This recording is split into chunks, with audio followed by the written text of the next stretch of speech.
MacArthur Cardinals and the Irving Lady Tigers in a District 6 6A showdown. Hey everybody, Rob Willman along with John Nelson joining you for the ball game. MacArthur looking for another playoff trip. A win tonight will put the Cards back in postseason for the 13th time in 14 years. They're riding a 9-game winning streak. Not quite as good news for the Irving Lady Tigers. 0-9, winless in district play, and losers of the last 4. And we're playing tonight, that's right, at Northlake College, home of the Blazers, because the Irving Tiger home gym is being renovated.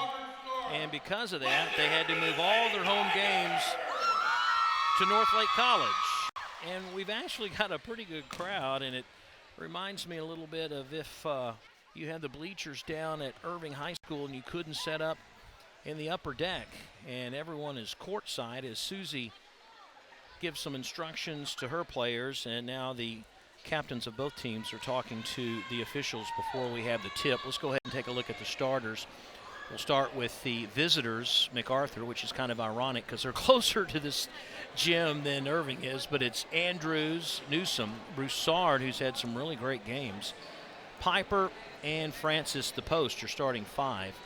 For the Irving Lady Tigers, Trinity Smith, the point guard, number 1. She is pretty much the offense on this Lady Tiger team. Chanel Taylor, Tasman Gulley, Avery, and Beyonce Johnson, your starting 5. And the problem, John, it seems like, is except for number 1 for the Irving Tigers, who averages more than anyone else on this team with about 19 points a ball game. There's no one else in double figures.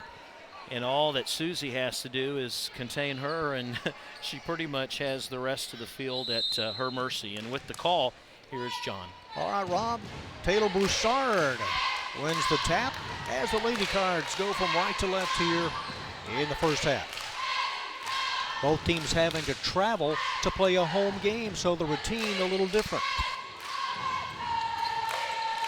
Inside, Broussard got the nice pass, misses at first, trying to pick it up and coming out with it on the run.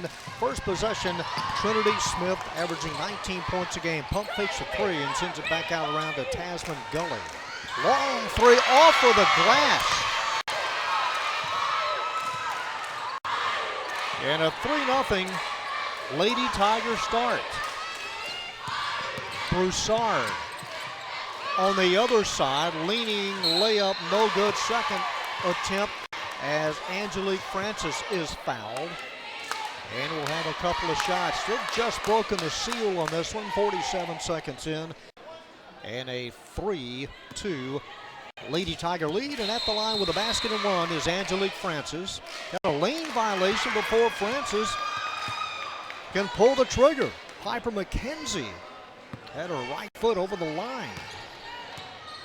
Yep, Piper was not in the right position, and pretty sharp eye by the official. You don't see that call very often, John, on the free throw line. Not really. Lob feed. And being shut down as Gulley has to work it back out. On the wing to Trinity Smith. Trinity also leads the team in steals over the line, and off of whom? Off of Irving. Last touch by Smith. Number 1. She was trying to just get out of the way, and when the ball touched her, her left foot was over the line. Lady Cards come in averaging 58 points a game, hitting 43% from the field, a lob feed, and pulling it back out as Broussard turns, shoots anyway, and misses it up high. On the other end, it's grabbed off of the floor and put up by Piper McKenzie. So McKenzie gives Mac a 4-3 lead. Underneath is Trinity Smith.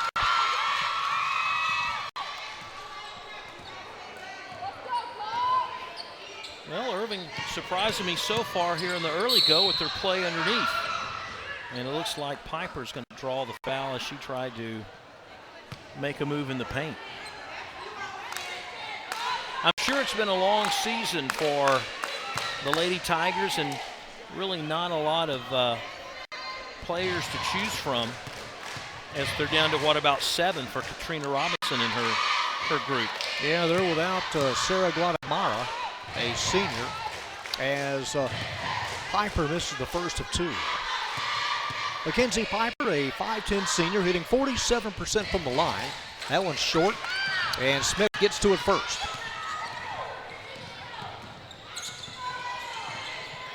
Lady Tigers on top by 1.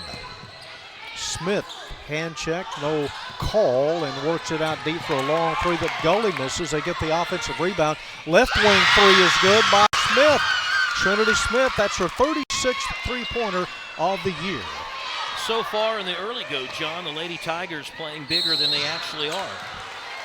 Extra step taken by Mackenzie Piper as she looked cross court and tried to get it to Jordan Newsom, but Piper slid the foot, and Irving will put it in play right in front of us. Tasman Gulley inbounds to Trinity Smith. Had 19 points earlier this year in a non-district game. Slides to the right.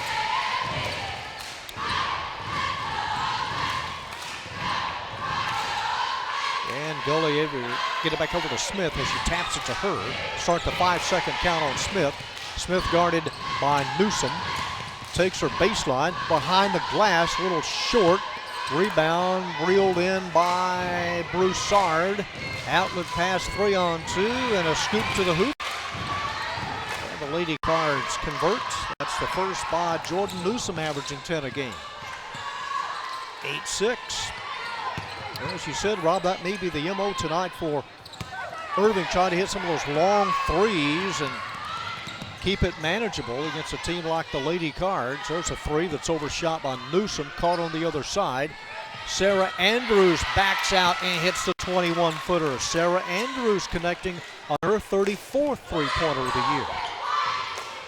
Tigers will not get too many second and third chances offensively when they push the ball up the court. The shooting's going to have to be a little bit higher than normal from the field if they're going to stick with the Lady Cards. The lead was brief. Reaching in and around Smith, drawing the foul is Butler. Last time we saw the Lady Cards is, you take a look at Butler there.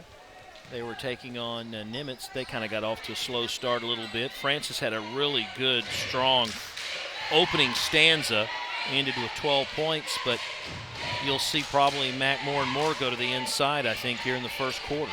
Bessie Alvarado in the game for the Lady Tigers. They call inside off the double team. Shot missed, trying to get it back is Alvarado to the floor, and a lot of slapping and maybe an extra push. Could be Butler's second foul very quickly. Evans coming up with a couple of personal fouls, and you know, we usually see Susie have 3 or 4 substitutions by the first 5 minutes of the ball game, and everybody's been pretty quiet on the bench. They lob it deep, and able to get to it is Trinity Smith in the backcourt. 9-8, Lady Cards on top. Irving averaging 36 points on the year. That one taken away, but a foul as well as Broussard trying to get the breakaway. Broussard gets the steal, and the foul was against Johnson, trying to cover after the steal. Beyonce Johnson assessed the foul, each team with a couple of fouls. In for the Lady Cards is, or back in, Mackenzie Piper. Sarah Andrews, ranked number 2 on ESPN's 2020 recruits. Left of the circle, three-pointer, nothing but the bottom of the net, as Andrews drills her second 3 in a short timeout taken by head coach Katrina Robinson and Irving.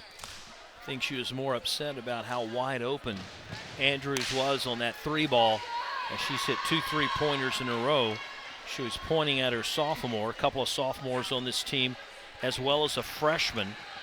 Patterson's number 30, she's one of the freshmen, and Taylor perhaps maybe giving Andrews just a little too much room there on the open pass, and she was able to hit that shot. Pretty much right on cue, as you were bragging about her being so good in the country. She can just about name her school if she has a good season next year.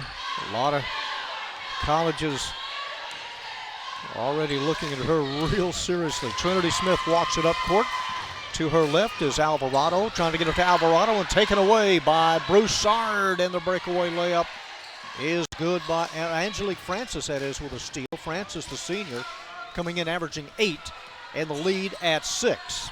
So the steal and the deuce. Here's a drive underneath by Smith, and team foul number 3 upcoming against Mac. And we'll see a couple of free throws for Trinity Smith, hitting 66% on the year. That's a good way to attack the Lady Cards. Just take it down the lane. Irving coming off a 60-34 loss to Flower Mound. Lost the first game against Mac. And again, Irving only down to 7 players. As Smith will line up the second and missed them both. Can't leave points on the table like that. Taylor Broussard, here's Mackenzie Piper. Piper getting away from one. A jump pass outside to Andrews. Sarah with a good stroke. And another net cutter, her third 3. And just like that, Mac with a 9-point lead. Off the back iron, up for the ball, 3 players. Right in the middle of it was the one that took the shot, Constance Avery. And the push off with 2:39 to go in the first. I don't know, John, you could almost call that on any player. I mean, all 3 were going for the loose ball, and they collided, and you had to pick a player. Rainey Patterson, a freshman, number 30, on the floor for Irving. Jordan Newsom. Outside to Sarah Andrews. Andrews with another 3. Are we on target tonight, Rob, for a 30-point game? Sarah with her 12th point. Came in averaging 14. And the lead at a dozen. Right pass to Patterson. Patterson had it taken away. Bounce pass ahead to Newsom, and Jordan Newsom beats everyone and lays it very carefully up and in. A 14-point cushion right now with under 2 to go. Trinity Smith trying to get something open on either wing, and there's a runner, kind of forced it up. And some nice defensive play by Jordan Newsom right in front of her. As it goes out of bounds, and substitutions for both teams. Courtney Wright, number 25, a junior, in for Mac. Lady Tiger ball underneath to Smith. Trinity off the right knee. It's loose, picked up. It's still loose, and the Lady Tigers get it back. Up top for a 3. Wide left, missing is Alvarado. Out of bounds, it'll belong to the Lady Cards. She was open. Didn't have too much pressure. The only pressure to her was the fact she wanted to get the ball off before somebody came across and blocked it. Mac coming off a 53-50 win last week to Louisville. They have scored 70 or more points 6 times this year, already 22 in the first quarter. Cross court, now a little closer. Reach in, a tie up. That was Alvarado who got to it first, able to tie up Broussard. It'll belong to Irving. One of the rare times, John, that being shorter paid off. She was pretty much right in the wheelhouse of where the basketball was at, and she was able to grab it and tie her up. So here's Smith. Low with Piper. Shoves it outside, back from Alvarado to Smith. Now here's Gulley. Under a minute. Gulley turns, has to put it on the floor. Andrews tracking her, and here's Trinity Smith. Fronted by Piper. Smith goes left hand, right hand. Back up top to Alvarado. With 34 seconds and poked away. Here's a breakaway. 2 working on 1. And with a steal in the basket, Jordan Newsom. Her 6th point and the lead at 16. Well, if you blink, Rob, you're going to be down by 10 points or more.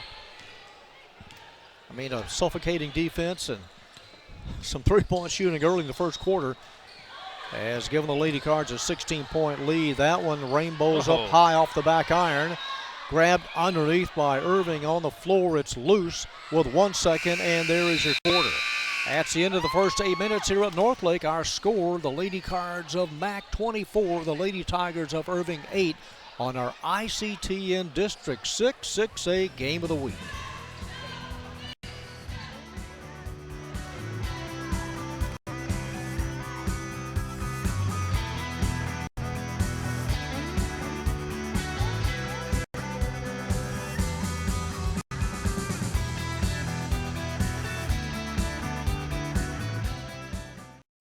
Back here at Northlake, the Lady Cards on top, 24-8. A win tonight, as Rob said, and you're back in postseason for 13 of the last 14 years. They're leading the district unbeaten at 9-0. And they'll dump it in play to begin the second quarter. Jordan Newsom. A short pass, now they go left wing to Broussard. Entry pass, trying to work it through and had it broken up. Errant pass by Angelique Francis. And here's Francis with a steal. Took it away at the top of the key and beats everybody down court. She likes that finger roll over the front part of the iron, doesn't she? Second time we've seen her go coast to coast. Yeah, it drops it over the front rim. Just enough for it to go down. The lead at 18. Alvarado up top. Wheels. Able to get it to Gulley. And Gulley with a runner off of the glass and some contact as Gulley went down. And that is the fourth team foul committed by Mac. And it'll put Tasman Gulley, a little 5'2" senior, at the line with a couple of shots. 3 seniors, couple of juniors, 2 sophomores, and a freshman this year for head coach Katrina Robinson in her 5th year. And again, without Sarah Guatemala tonight. Leading rebounder on the team. They could use her height tonight. So Gulley sights it, shoots it, and bounces awry. Front court to Andrews. Draws the double team. Goes baseline, shoots it back outside. And a 3 on the way by Jordan Newsom. Newsom rings the bell. That is team 3-pointer number 4. And a 20-point bulge.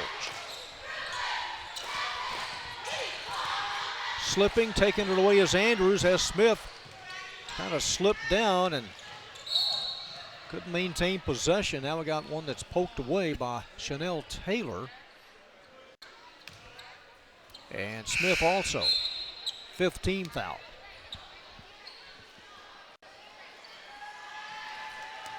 Courtney Wright back in, number 25. Wright is a junior, 1 of 3 for Coach O this year.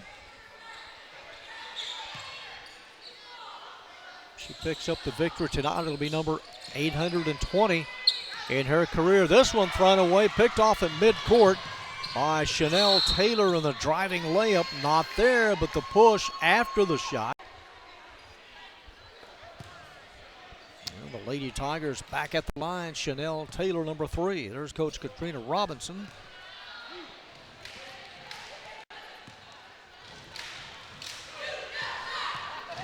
Two shots. And off of the square and off the front of the rim. A lot of power behind that shot. Like a line drive from about 20 feet.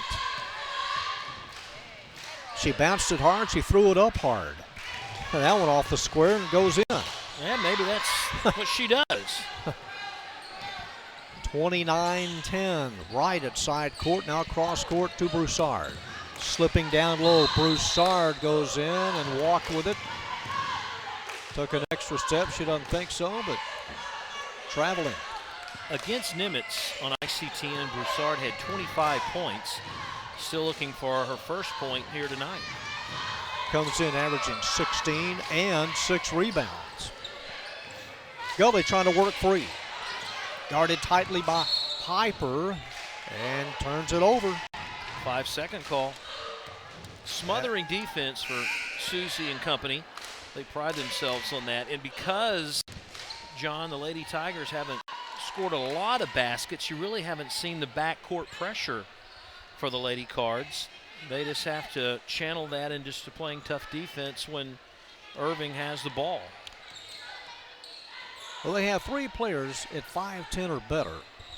And they got a freshman, Madison Green, at 5'11", one of her taller teams in recent years. Here's a runner in the lane, pushed up, not there, trying to save it. In doing so is Francis, Angelique Francis, with a twisting layup, and she is hit after the shot.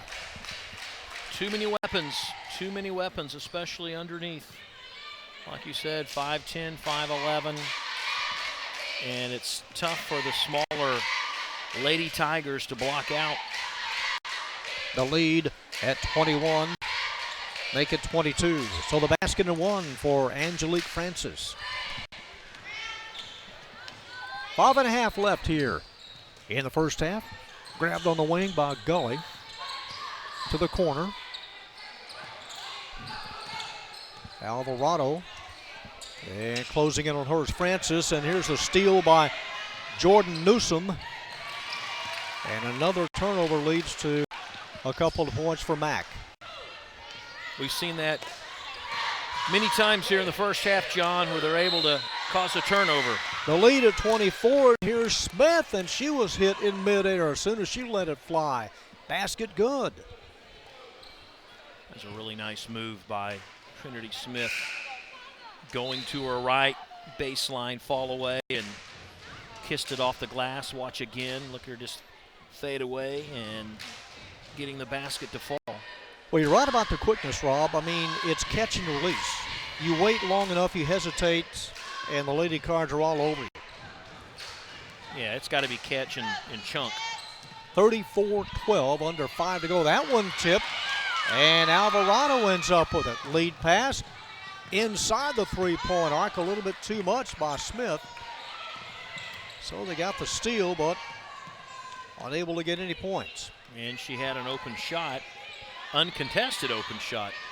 Lady Cards have won 9 in a row. Nice play by Andrews as she got inside and got the feed from Webster. Wasting no time is Smith. Up high is Francis and hit on the elbow.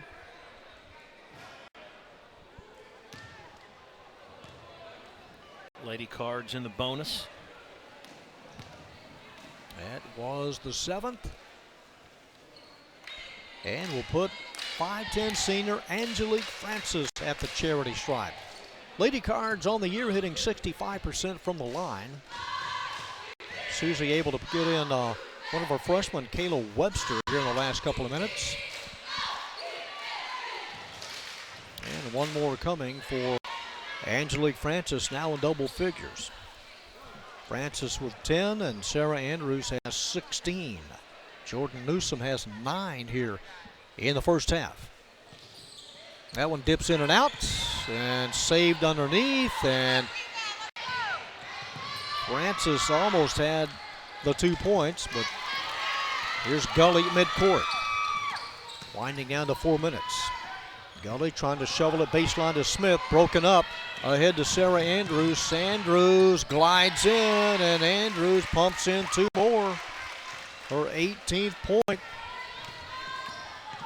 And the lead right now at 27. Smith off the hip, short, nothing but red underneath.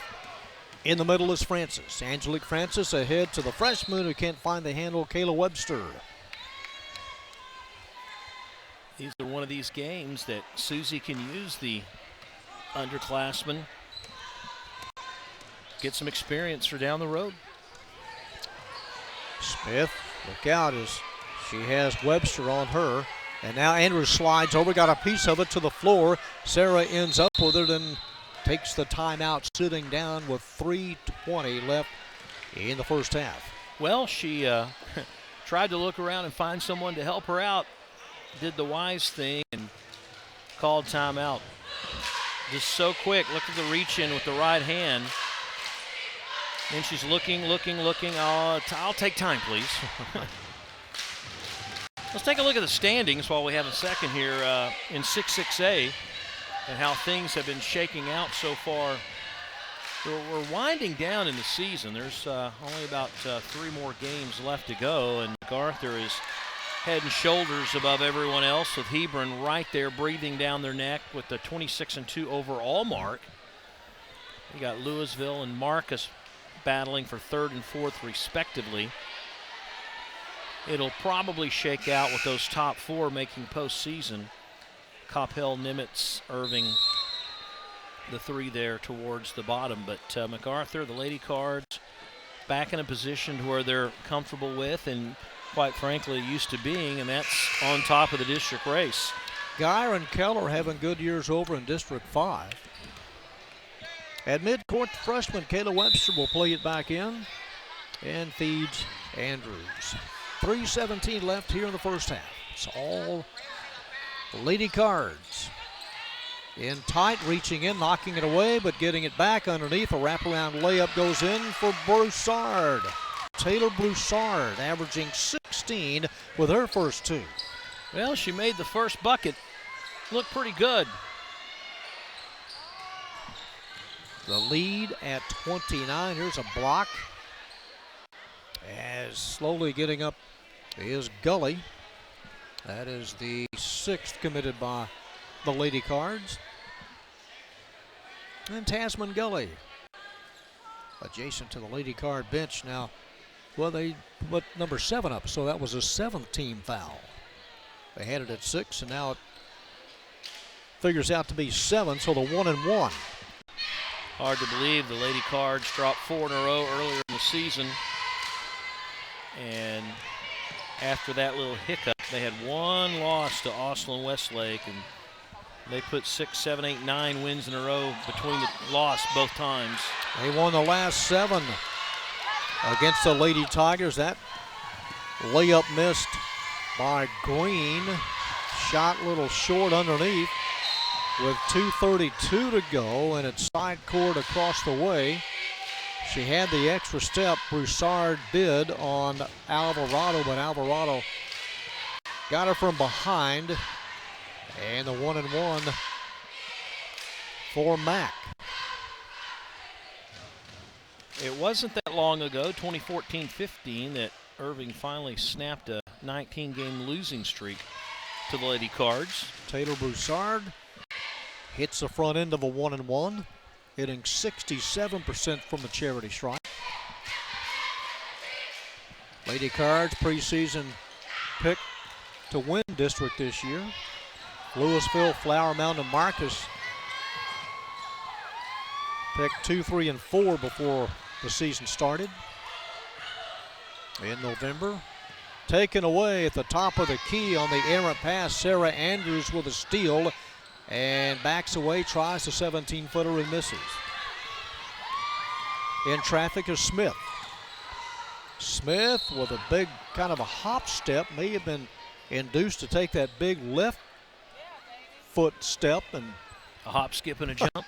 Fouled in the process.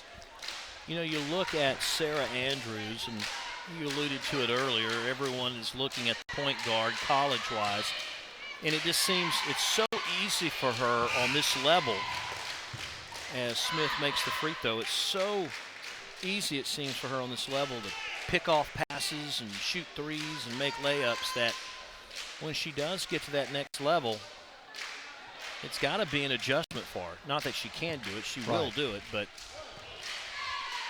every game and every player, it's not going to be quite as easy for her. Second free throw, no good with 2 minutes to go in the half. Picked up by Wright.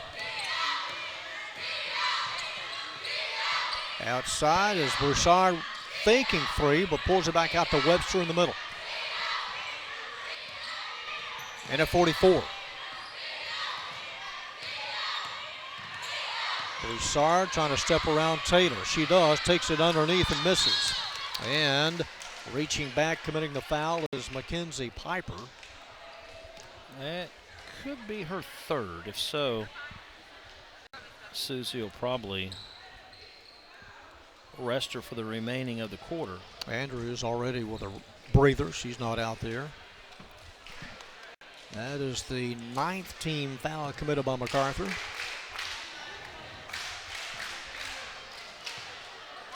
33rd year as a head coach at MacArthur. Well, that front end of a 1-and-1 missed by Irving's Beyonce Johnson. And now in front of us, Smith crashing into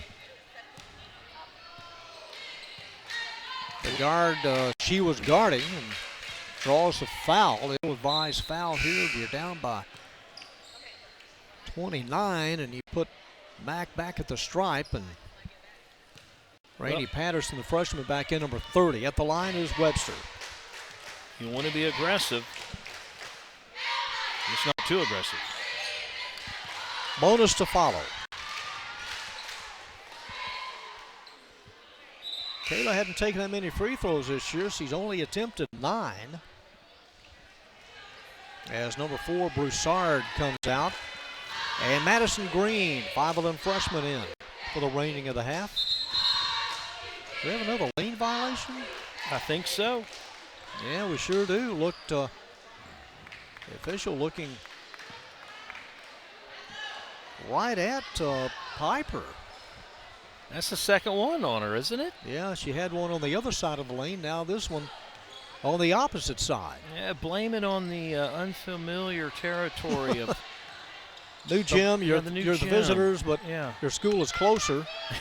Here's a drive, a little short by Alvarado, and the putback stays down for once. Stays in there. Good hustle on her part. Right on the three-point stripe. As Courtney Wright misses, offensive rebound, another three-pointer fired up, another offensive rebound, Piper underneath, and Mackenzie Piper able to work free. Her fourth point with 37 seconds to go. A 30-point cushion. Tasman Gulley angles over to the right. Almost stepped out of bounds, able to get the high pass to Patterson. Now that's taken away. Here's the freshman, and from behind the block, out of bounds as Webster denied. Good hustle by the Lady Tigers. Not giving up on the play. Thought she had it all to herself, and then coming from the blind side with Patterson. Jarred loose of the ball. Take away and knocked out of bounds as they guard Gulley with 19 seconds remaining. Mac with 21 points here in the second quarter to go with their 24 to begin. Knocked away, easy interception as that layup missed. That was Webster who stepped in front of Patterson with 8 seconds that she not able to stop in time as Patterson to the right of the lane. 7 points in the quarter for Irving with 4 seconds. From about 28, hits the front of the rim, and that will do it. It's halftime here at Northlake College. The Irving Tigers, the home team tonight, they trail Mac 45-15 on our ICTN Game of the Week.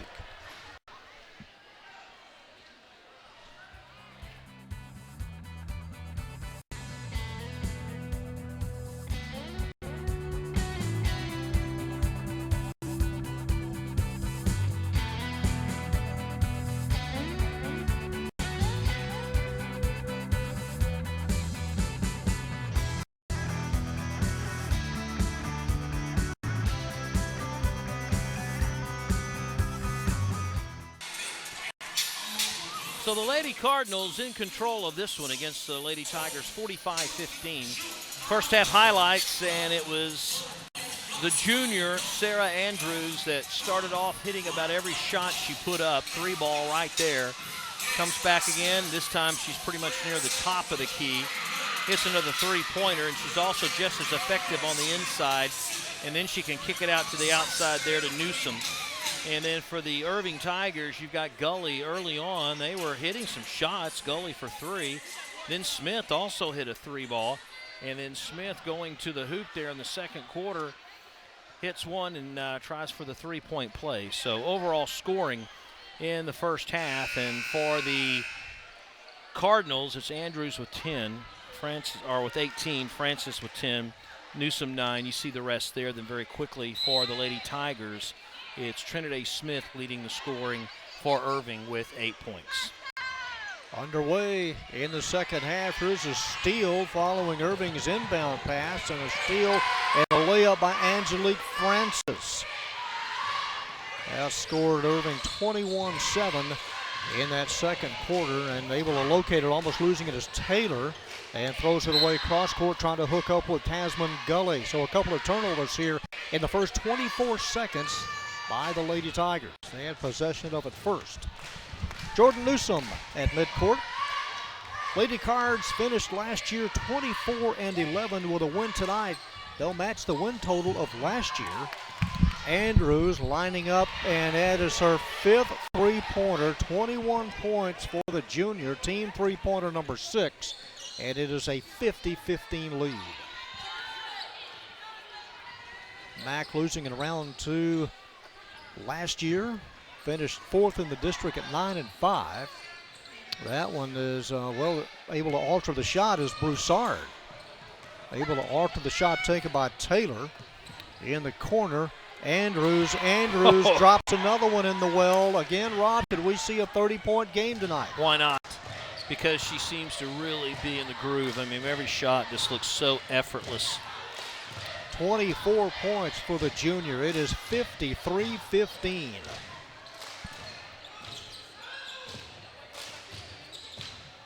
Hand off to Trinity Smith. And Smith has another one, her second three. Team three-pointer number 4. Her 11th point. She came in averaging 19. Jordan Newsom, left of the circle. Wide open shot and missing, saving it underneath. Nicely done by the Lady Cards. Number 12. That's Piper. On the other end, the miss rolls off the back iron. Rebound reeled in by Francis. Lead pass on the other end. They'll beat you every way. Newsom. Every which way but loose. 3, 4, 5, 6, 7 points in about 40 seconds. 57-18. Cut off is Smith. Changes hands, tries to start the drive again and go baseline. She does, and is hit on the baseline on shooting foul.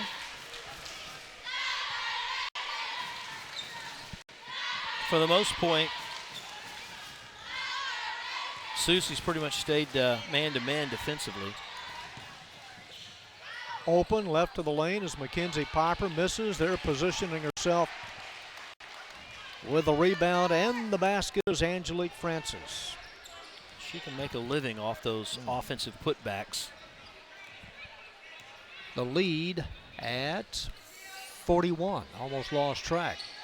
Off the top of the glass, off the floor, picked up briefly. Now tracked down and picked up again in midcourt by Smith. Trying to look for Johnson underneath. Smith takes it in herself, misses. That one blocked on the attempt by Chanel Taylor. And Gulley forced deep. Now Gulley right on the three-point arc. They'll give her a 3. Chanel Gulley with her 7th point. Raining threes here in the first 3 minutes of the third quarter.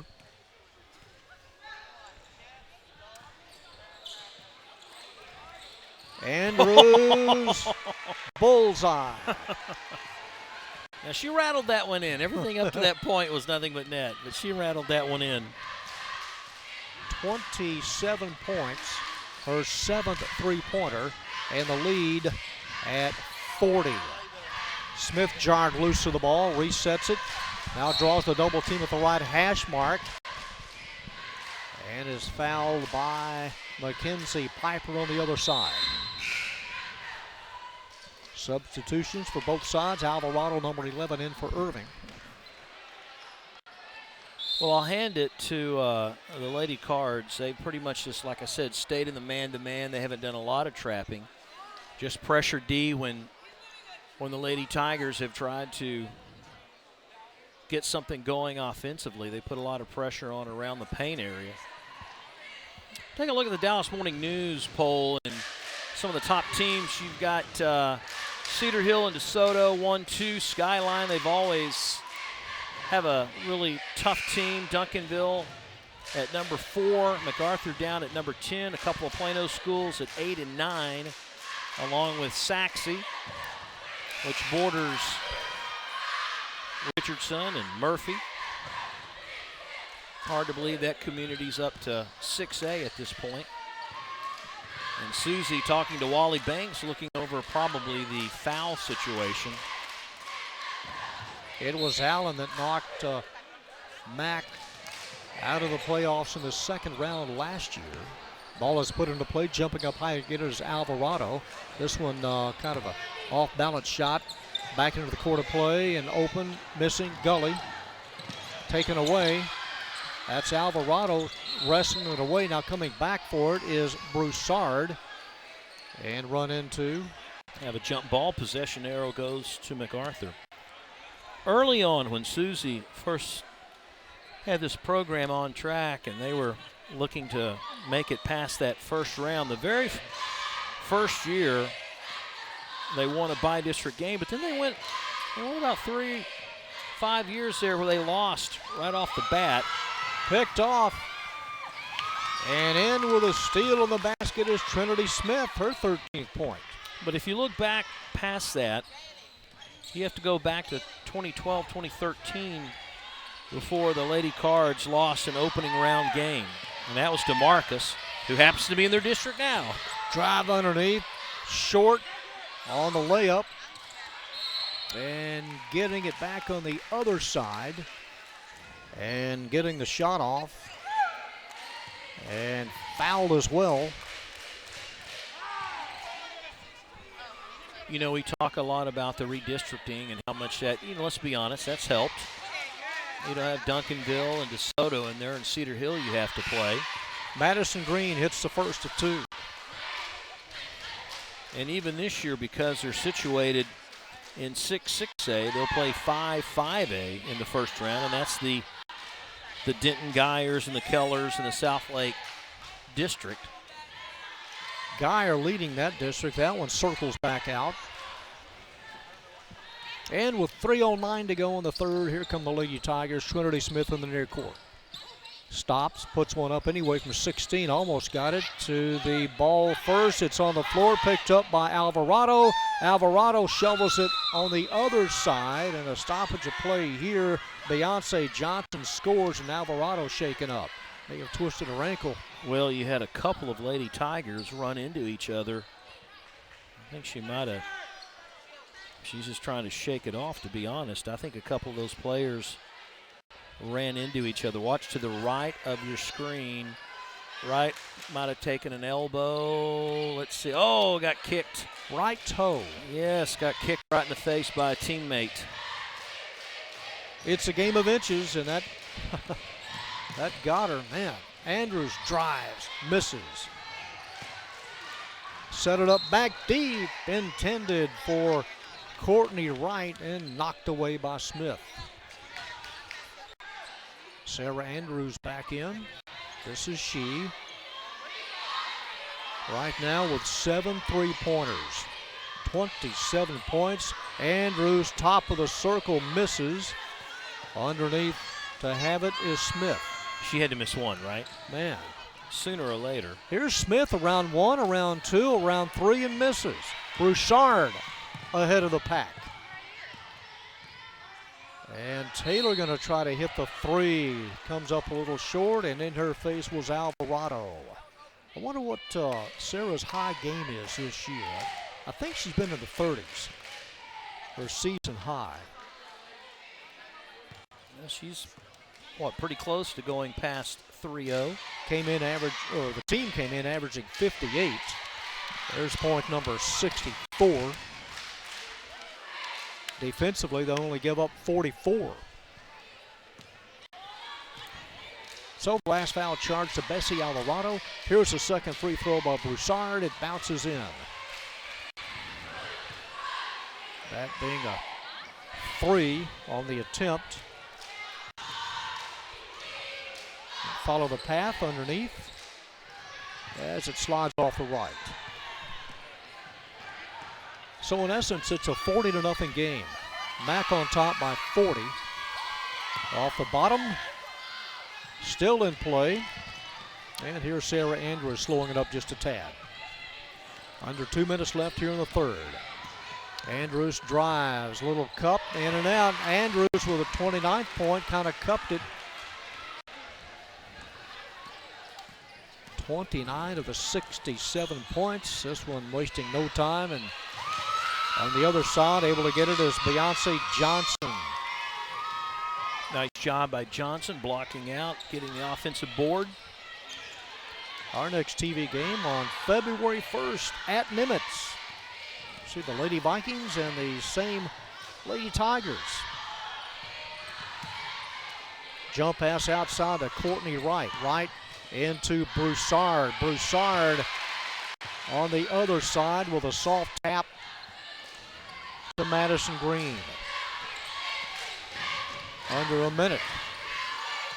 Taken away by Webster. Webster Broussard. Broussard. Sound like a broken record, but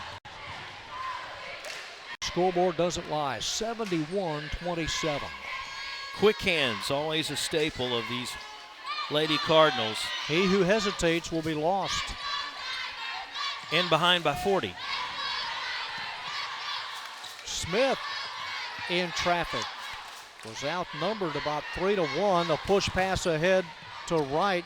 Courtney Wright goes up as challenged. Jarred loose of the ball. Waiting on the other side is Smith. And can't find her teammate. A little bit too close on that hard pass.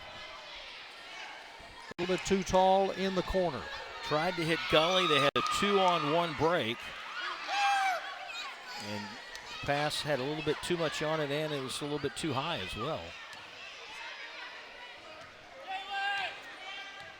Lady Cards with 26 points here in the period, and just a dozen for Irving. Andrews with 5 seconds. Andrews goes up and is tied up when the possession arrow favors the Lady Tigers.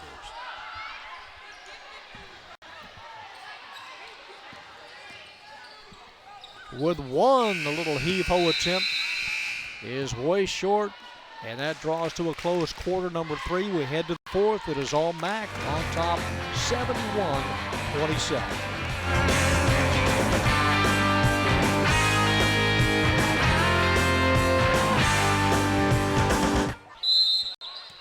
Sarah Andrews, Jordan Newsom, and Angelique Francis have 53 of MAC's 71 points as we begin play in the fourth and final quarter. Heaven Butler back in, number 23, to Andrews. Sarah, there's the 8th, her 8th three-pointer, 32 points. Let's call it a season high, Rob. Season high for Sarah Andrews. Done. /30. The drive, and Alvarado is hit hard underneath. Team foul number 2, assist to Mac. Of all the three-pointers that Sarah has hit tonight, only one rattled in. The rest were perfect, and she missed like one three-pointer that really was out of the range and really forced it. Otherwise, smooth as silk. Well, the 7th time the team has scored 70 or more points as Alvarado fills up the first of 2. And Sarah comes out. That may do her night. Yep. She'll leave with 32 points. And here's Alvarado's follow-up. Sarah replaced by Angelique Francis. Here's the freshman, Kayla Webster, to inbound. Freshman to junior, Webster to Heaven Butler.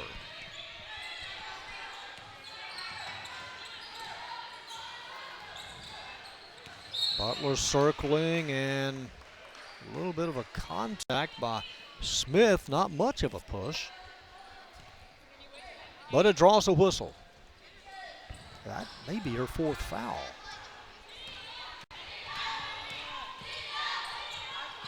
In the corner for a 3. On the other side, Alvarado able to save it. And then Alvarado is hit on the right wrist by Francis, who came down, wore the hammer. Team foul number 3. Different combinations out there right now for the Lady Cards. You got Wright out there, freshman Webster playing at the point. Still have Francis in there, but you wonder what type of coherency the players for the Lady Cards that are out there now, with Susie experimenting, using different folks, a lot of starters now on the bench. Alvarado trying to break free of Courtney. Wright walked with it. Susie playing a couple of freshmen out there now. What a luxury, huh, John? Man, second teamers are good than half the teams in the district.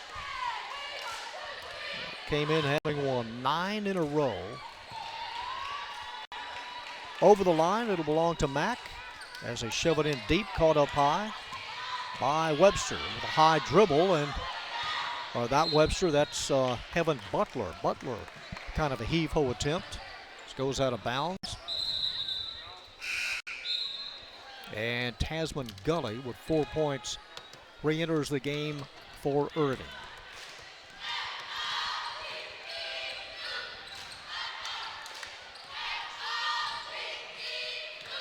It'll be a perfect 10-0 and still atop the district after tonight. That three jacked up and missed and headed this way as Beyonce Johnson lets it go out of bounds. Last touch by Mack. Got to save the iced tea. Where is that? Let's see. That's Corner Baker. That's good stuff. Corner Baker. Oh, yeah. Trinity Smith misses wide left. Pulled the trigger on a quick three, and here's Heaven Butler streaking down the left side. Now reverses. Under 6 minutes to go. Butler drives in and scores.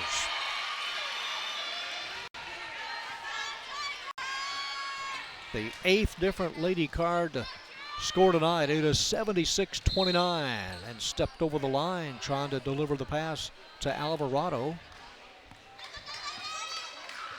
Beyonce Johnson went over the baseline. So Butler has Webster on the right, but Butler going to shoot it again and miss. Alvarado with a quick hands up high to get the loose ball.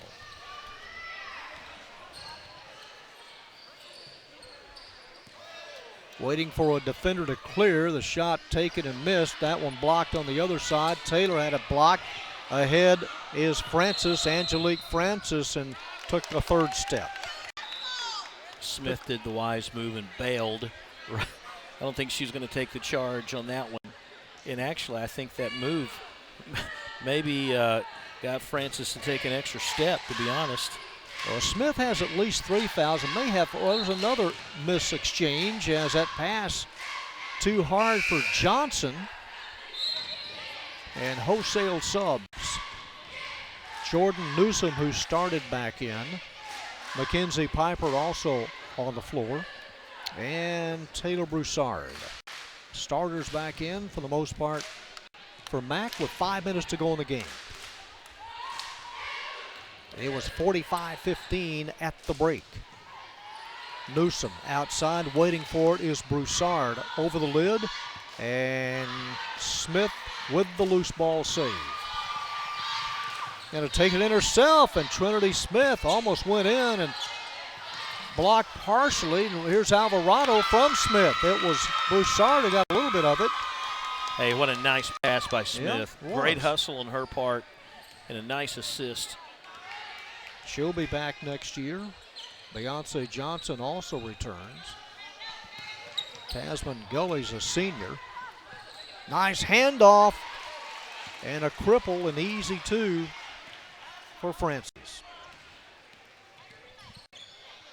78-31. That one off the back iron and out of play. It's maybe the most points in a district game so far for Mack.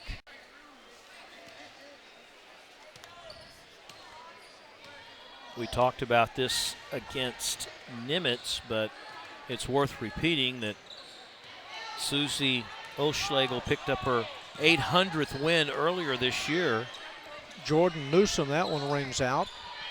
Saved on the other side, and Francis draws a foul. picked that up against Samuel, 85-22. She's been a district coach of the year 14 times. Had made postseason 11 straight years and 11 years straight of 20 or more wins. She'll get that this year. One more awaiting Angelique Francis. This next successful free throw would match the most points in district play this year for Mac. Short. Did you just jinx him, John? Scored 85 against Samuel earlier this year. Yeah, that was the big win. Yeah. The magic win for Coach O'Schlegel. Underneath the miss and pulled down by Butler. And Butler tied up as they try to wrestle it away. Chanel Taylor intervenes. Well, with 3:30 to go, I feel pretty good that they'll get at least 79 points. So that'll be a new season high. Coming off a 3-point win over Louisville. Yeah, that was a hard-fought victory. It's tight, and the deep pass caught by Gulley. Works it outside to Chanel Taylor, a little short. And here comes Jordan Newsom. Behind the back, wraparound pass over to Heaven Butler. And trying to get it underneath. And a little bit in front of Madison Green and the turnover. Look out, cheerleaders. Head on a swivel. Not much room between the baseline and the wall here at North Lake.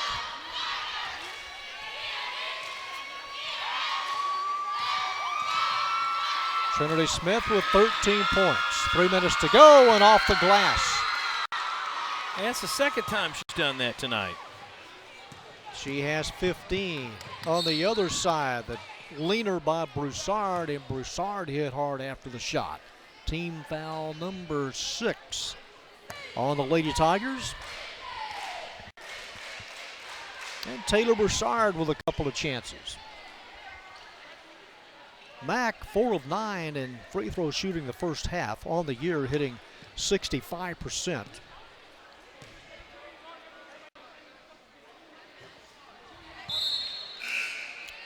Let's see, that's going to bring Kayla Webster in for Mackenzie Piper, who leaves with 6 points. They're 8 of 18 as you take a look at the series on the board. Point number 79. They'll now have won the last 8 games over their crosstown rival. Lady Tigers will now have lost 5 in a row. Trinity Smith looking for a teammate in the corner. Pass up high off of Alvarado. Here's Newsom, Jordan Newsom. Her 13th point. It is 81-33. Why not from 23? Pull down underneath, Alvarado to the floor. It's still loose as they dive in, try to tie it up, and it favors Mac. Lady Cards get it.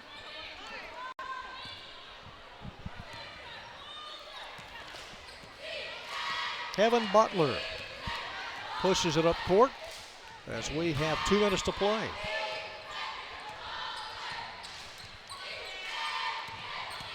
Quick handoff to Courtney Wright. Lost it.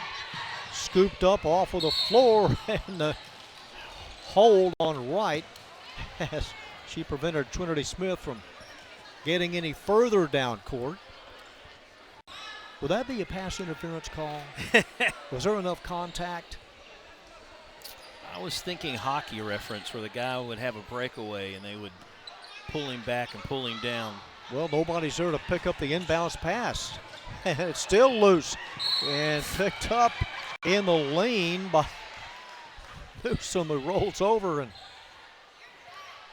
that was quite entertaining as Gulley throws the ball out of bounds. No one's there to pick it up, and all she can do is screen off the Cardinals in hopes of one of her teammates will rally down and get it. the mystery ball. From three-point range, Courtney Wright. Heaven Butler with a rebound. In a little tighter, hangs on the rim. Another offensive rebound. And controlled by Irving with a minute and a half to go. And a hard push after the shot. Beyonce Johnson also in the mix. You wonder, I've always wondered this, that, you know, you're up by almost 50 points. Just let them shoot. You don't have to foul them. No, I mean, they're cosmetic points anyway. Right? Yep. Tasman Gulley, one more. Think of it as an extended practice session. There you go. 81-34. As Gulley cans them both. Lady Tigers had been to the free throw line 14 times tonight, and the Cardinals 18 times. So you really can't say one team favored over the other at the free throw line. Travel assist to Jordan Newsom. Yeah, that was good defense by the Lady Tigers. They got in her space and made her shuffle the legs. Shovel pass, that one attempted by Avery. Not there. Ahead to Newsom. Down court, and Courtney Wright pulls it back out. Jump pass, tip. Avery controls it. Here's Tasman Gulley, and Gulley is fouled and count the basket. It's going to be on Heaven Butler. With just under a minute to go, Tasman Gulley at the line. Well, Gulley with the outlet pass and used the right hand to try to shield, or the left hand to shield Butler, and she made the foul. In and out, over the line, and off of Irving.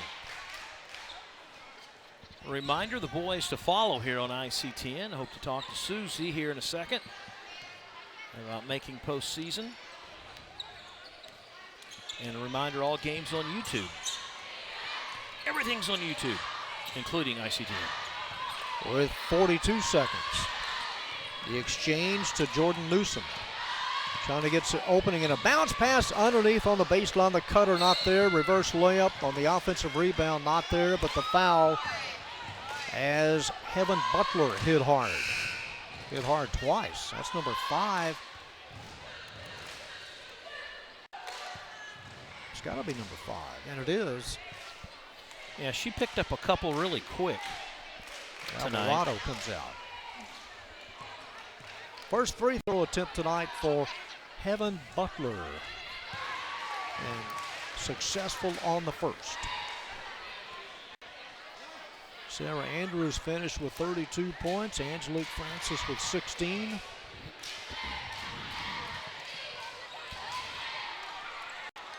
Who has it? Tied up. Arrow favors Lady Tigers.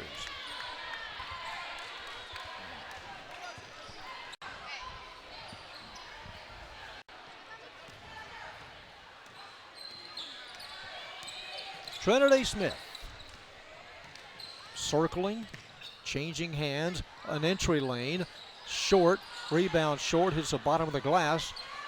Still in play, ball squirts loose, picked up, and surrounded. Here's a lead pass ahead to Courtney Wright. And the steal with 7 seconds. With 1.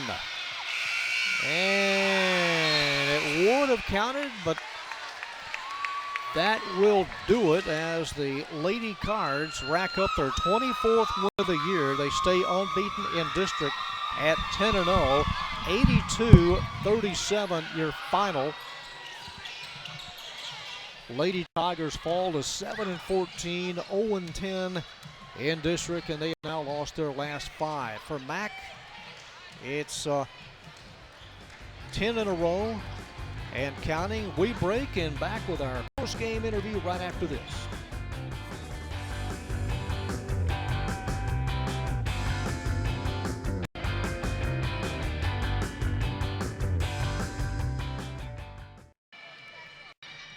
Lady Cards light it up tonight. They pick up win number 24 on the year, outscoring Irving 82-37. They're in the playoffs once again, and Rob Willman with a happy head coach, Susie O. All right, John, thank you very much. Well, congratulations. You're in the postseason again. Thank you very much. I was really proud of the way we played today. They were relaxed, and they played pretty good defense, and they ran the floor, and they shared the basketball. That kind of leads me into my next question. Give me your report card on this team. How do you feel about how they're playing so far? Well, you know what? I'm going to tell you something. Since we've been playing man, that's really upped our game, and it's helped us stay out of foul trouble, and it's also helped us rebound and run, that's probably one of our better things that we do. I noticed that tonight. I kept going, well, you know, very easily you could have gone to a zone and made it really tough on them, but you did stay to man-to-man. Is that your new mindset?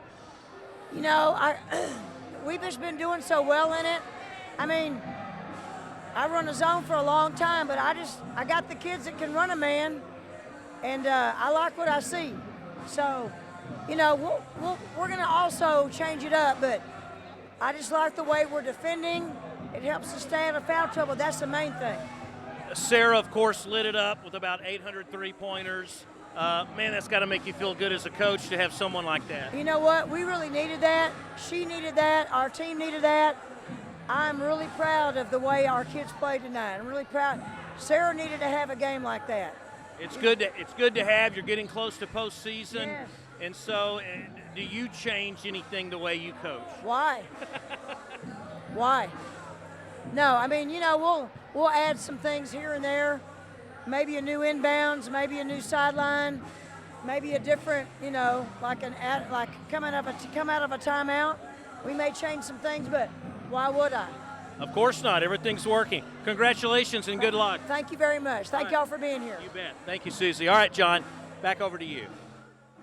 All right, Rob, appreciate it very much. 11 points in that fourth quarter for the Lady Cards, but they won this one easily, pulling away, winning easily by 16 early in the second quarter. 8 three-pointers poured in tonight by Sarah Andrews. This is why she may be the best three-point shooting junior guard in the Dallas-Fort Worth area. Finished with a season-high 32 points. The team had 9 three-pointers, and Sarah poured in 8 of them. They led 45-15 at halftime. Well, not to be outdone, the Lady Tigers have a pretty nice three-point shooter, Trinity Smith, who finished with 15 points. Trinity with a couple of threes and nice pass inside as Bessie Alvarado finishes off the completed play underneath. Aside from Sarah Andrews' 32 points, Angelique Francis had 16, and Jordan Newsom chipped in 11. Taylor Broussard also in double figures with 10. For the Lady Tigers, Trinity Smith, a junior, toppled out with 15. Next tie, Tasman Gulley with 11. Well, welcome now to the boys' game between these two schools, Irving High School and Irving MacArthur. If you're just joining us, we're at, technically, it's Irving's home gym, but it is a neutral site. It's at North Lake College, home of the Blazers. Irving High School having their gym redone, and it'll be a while before that is ready to play. They hopefully will have it done by next season, but right now we've got a crosstown rival and the starting lineups. John? All right, it'll be Rigsby, Mathis, Daly, Burris, and Iniguez, the starting five for the Cardinals of Mac, averaging 59 points a game. Stokes, Lusk, Ford, Stevenson, and Ortiz. Ortiz at the post for the Irving Tigers, who come in averaging 47 a game. They have lost 10 in a row. The Cardinals have lost 3 in a row in District 6-6A. Well, the Cardinals all red. The Tigers in white trimmed in black. The Cardinals lost a heartbreaker to Louisville at Louisville, 74-72. And Coach Martin told me before the ball game, he said, man, all we had to do is make the front end of a 1-and-1 free throw, and that one's in the books and a win. And it didn't happen. That's the biggest thing he would like to see improved upon by his team tonight. And that is just play at the free throw line. And right off the bat, Trey Mathis going to the sideline, and the coach is, well, the referee's sending him. The equipment Yeah, malfunction. Well, I don't know if that or if because he had like a, I don't know, looked like a black undershirt on underneath it, but I'm looking across the way at Jalen Lusk, the junior, number 2 for the Tigers. You see him there on the far right part of your screen. He's got a white T-shirt underneath him, and they've been a 3 different color scheme, a color rush. Maybe so. Trey has taken off the T-shirt. He's ready to play, but they've already got everyone set up at center stage, and here we go. And Blake Burris with the tap very easily to Davion Daly, the 5'11 sophomore. And he's going to run chip here for Coach Martin and company, and Toby believes his team is still poised and in good shape to make postseason. They're in 4th place now. Burris, they're just working it around the horn, and the 3 ball missed by Rigsby. And here we go for Irving. Curtis Stevenson, who's had a couple of big games early, missed an open shot on the baseline, and it's going to kick out, and they get it out to Radford.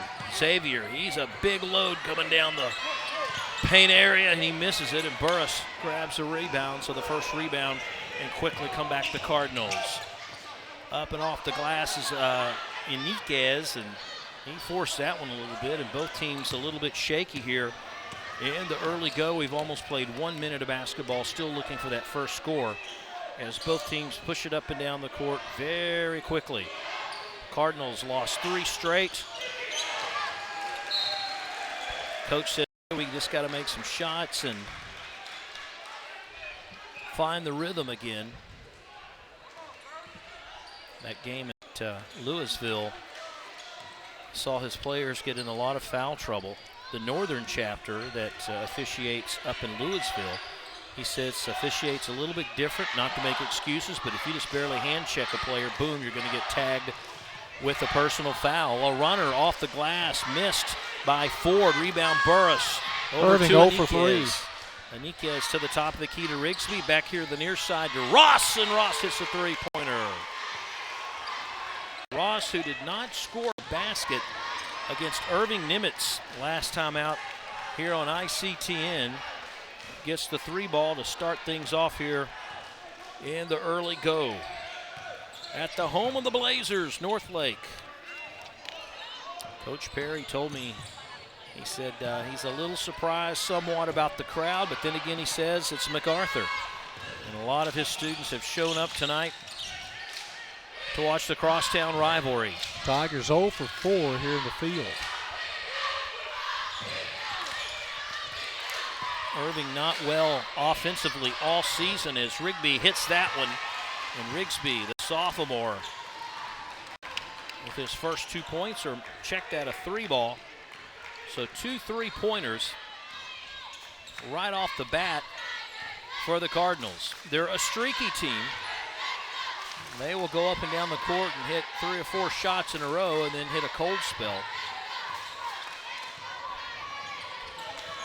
Irving trying to find something inside. They keep working outside. That is Radford, and Radford misses his mark. Don't know if he was who he was trying to get. I think it was intended for Deshaun Ford, who didn't come out. He stayed packed in. Yeah, that was Kobe Stokes, number 1. Stokes has had some good games, and the top scorers for these Tigers have kind of gone up and down as that ball is thrown around. Stokes has had double figures in every game, the last 4 games that these teams have, the Irving guys have played on the court. He's scored in double figures, so he's fairly consistent. Hits the front iron and in by Rigsby. He's now got 5 points, but that was one thing that concerned Coach Perry, is this the shooting. And he says we've got 2 freshmen, a sophomore. He goes, the gap is really large between experience and youth. And he said that's on him. He just felt like it's just spread out too much. And a heads-up play by Deshaun Ford, who was about to go out of bounds and threw that off the legs of one of the Cardinals. And now, although he didn't get to start, coming in is Trey Mathis, number 3. So the wardrobe upgrade. He can now play. And his replacement hit the 3 early for the Frost. hand check right there off the bat by Gulley. And that's what Coach Martin was telling me about earlier. He says we're getting in foul trouble. We're causing too many fouls. Now, he's got a pretty good bench. Yeah, they're deep. And now Radford will come in, and Enriquez will check out. A senior for a senior. Inbound over to Deshaun Ford, number 10. Irving has lost 13 games in a row and outscored by 400 points throughout the season. Got a foul on the court and another foul, and that, I think, might be saving grace, John, for Irving if they can get to the free throw line against MacArthur. Yeah, it stops the clock, gives you a chance. Mac won the first meeting between these teams, 92-61. Stokes from the corner. Not enough there. The rebound controlled by Mathis. The outlet pass, the little pull-up missed, and Stokes has the rebound. Here comes Kobe like a freight train right up the middle and scores. Kobe gets the first 2 points. Had 18 in that first matchup with MacArthur. Burris led all scorers for Mac with 17. Power move inside for 2. He'll be back next year. Blake Burris working against Chris Ortiz. That's a little mismatch inside as far as size and strength is concerned. And Martin again shuffling people in and out. Burris goes out, and Hardy comes in, the 6'5" sophomore. And also, just like that, Ortiz will sit down. And they got Cameron Richards, number 35, who matches up pretty good against Hardy underneath the glass. So both coaches flip-flopping their post players at the same time. 10-2, a slow start for the Tigers, and working very slowly and methodical here in the first quarter.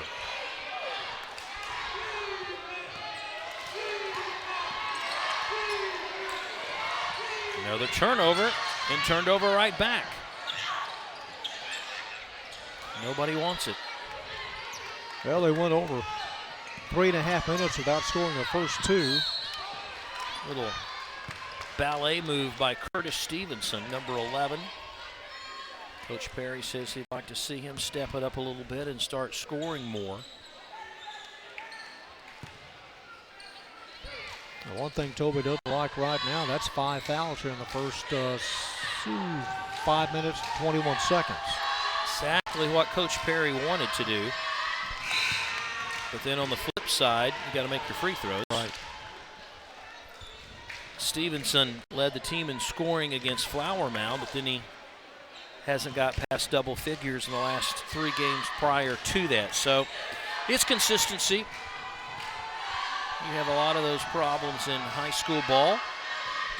And that one is way short, so Curtis misses both free throws. And back on the other end, we go very quickly to the Redbirds.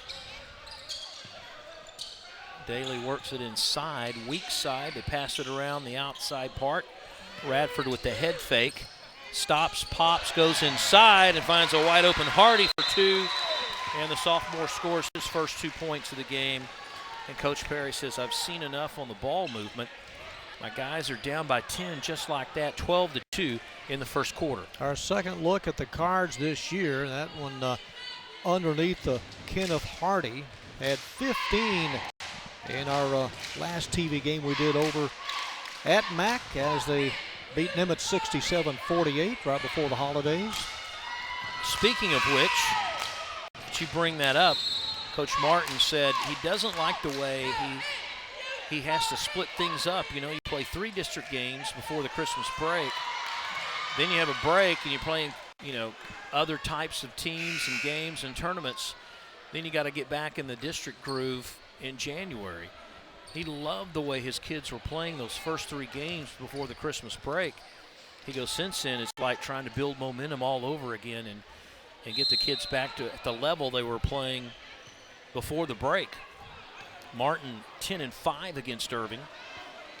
Coach Perry 11-14 against Mac, and There's a pass stolen away. Oh, a nifty move, a miss. The follow-up is good, and once again, it's Hardy. Back-to-back by Hardy, and that's what you teach your players to do, is to trail the play, as Radford missed the layup. But Hardy was there for the putback. A little pressure in the backcourt. There's Radford. Radford tries to go the distance. He draws the foul. He will go to the free throw line. Trying to atone from his last possession. Well, there's one thing to be aggressive, another thing to be in control, and I don't know if Radford did he lose a contact or something? He stopped there for a second. The player's looking in the eyeball. Terrible feeling when you lose your contact. It stings. You get mad because you don't know where it went. Radford misses the first of 2 free throws. Daly sits down, and Niquez comes back out. Radford had 6 against Nimitz in the last TV game. 1 of 2 from the line. And if you're Coach Perry, you have to hope for lightning in the bottle. You get those shots to fall. It's not they're outmanned too much underneath the glass. I think it's more the backcourt trying to find someone that's able to make something happen and dish it around to the open player. Lefty by Mathis is missed. 1 shot and done, but Radford's there with the pick. Radford left-handed good. Little softy off the left side. He looked at Hardy just for a second. Looked off the defender, switched hands. Gets the 2 points. It's a big 17-2 lead for MacArthur. Good ball movement and good dribbling by Stevenson. He'll go to the free throw line, and he'll earn his trip there again to try to make amends for the last time he had a chance. Team foul number 6 on the cards. I would say for MacArthur and Coach Martin and company in the first quarter, that's got to be your only downfall, is the amount of fouls you've committed. Otherwise, you played a very aggressive game defensively, as Stevenson breaks the ice and is now 1 out of 3 from the free throw line. Caleb Lusk on number 33. And Ortiz back down. So Coach Perry switching the big man in and out. Second shot good by Curtis. You know, the crowd tonight, Rob, it's almost kind of like a by-district feel. Isn't it? It's the way, because the way the gym is set up, and there's no upper deck per se, like I like to call it. Maurice Young, 2 points. Stokes will dish, and then we've got an offensive foul in the process. I guess he's going to call it on Stokes. Number 1 after the dish ran into an opponent. And now Ortiz will come in, and Lusk will sit down. A lot of shuffling with the big men, John, here in the first period of play. Yeah, we've seen Daly, Hardy, Burris. Radford will hold on to it, look at his coach, and decide when to make a move. You see the time. We don't see MacArthur a couple of times with the traveling uniforms, all red, a little black checkerboard. Radford for 3. Not even close. And that'll give the Tigers just enough time, if they're uncontested, to push the ball up to half court and get a last-second shot. And they're going to get it inbound to Stokes. Stokes will chunk it. And we have finished 1. All MacArthur in the first quarter of play, 19-4. Back with the second quarter in a moment.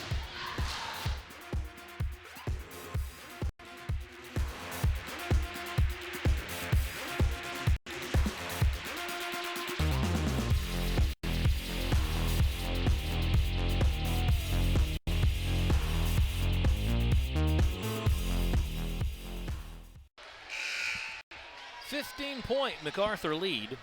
After one, they'll put the starters back out to start the second quarter. Rigsby, Aniquez, Mathis, Daly, and Burris. Tigers will get the inbound with Stevenson pulling the trigger here to start the second quarter. Nicholas Cole, number 3, did not start the ball game, but he is in there now to start the second quarter. Tigers need to find the offense, and Stokes did his best. Will draw the foul, and that's been their bread and butter tonight, is just draw the foul. And sooner or later, as you look up at the scoreboard, you notice that for the remaining period, Irving will be in the bonus. Yeah, Stokes forced the issue. Need to make the free throws, though. Made that one. So they will have been to the line 6 times. 6 attempted shots in the first half. Radford, the only one to go to the free throw line for MacArthur. And the Tigers are batting .500 at the charity stripe. 3 out of 6. Over the line as Mathis tried to save it. And here comes Cameron Richards, number 35. So it's been Ortiz, Lusk, Caleb Lusk, and Cameron Richards, the 3 big uns that have alternated underneath. Yeah, you got Burris now working on Richards. Low post.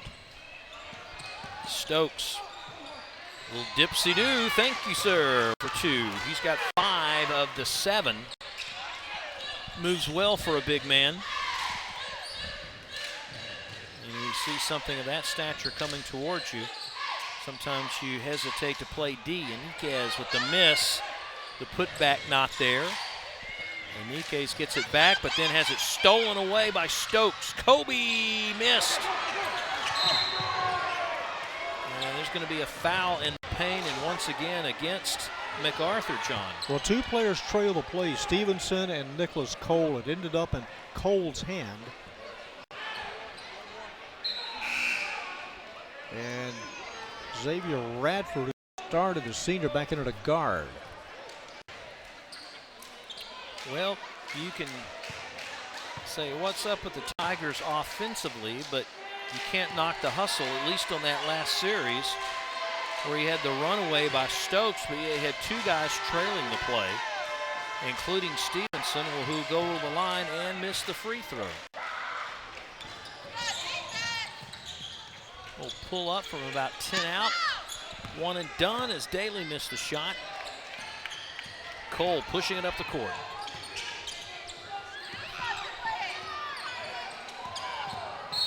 Stevenson through the legs, goes to the line again. Radford tripped him, team foul number 9. So if you're Martin, do you just tell your kids not to play as hard defensively? I mean, what do you do?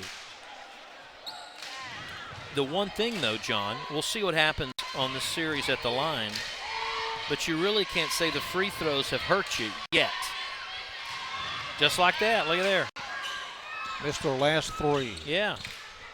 So you may be giving up the opportunity, but the Tigers haven't been able to cash in on the free shots. Well, they need to stop. If you keep trading baskets, you're not going to win. Irving now in his zone. Aniquez ironed it. Rebound Richards. Kobe Stokes, number 1. He's going to go and push the envelope a little bit more. And they're going to say Burris stuck his leg out. Burris said he never touched him. I don't know if we have that on replay or not. We can see if Burris did stick the leg out or not, or if it's just a good job by Stokes forcing the issue, but he's back at the free throw line. He hit the deck pretty hard. There's the 10th team foul. He actually he did get him on the leg, but he's kind of pulling the leg away. Yeah, he pulled it away. Let's see, Coach Perry. Well, they can't put back in one of the players now. I think Ford trying to come back in, Deshaun Ford. These teams have split their series the last 2 years. Wet spot in the lane.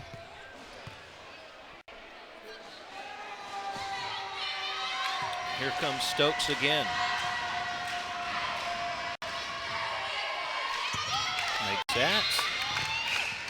And now Deshaun Ford in for Curtis Stevenson.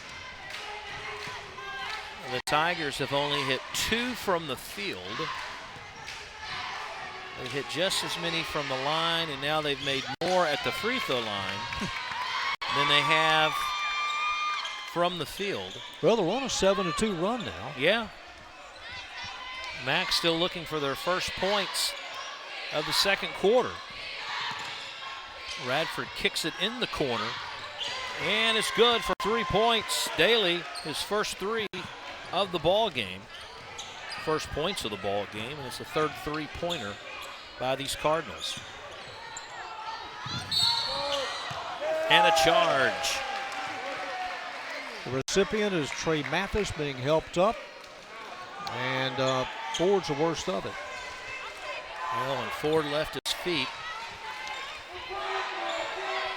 that doomed him there.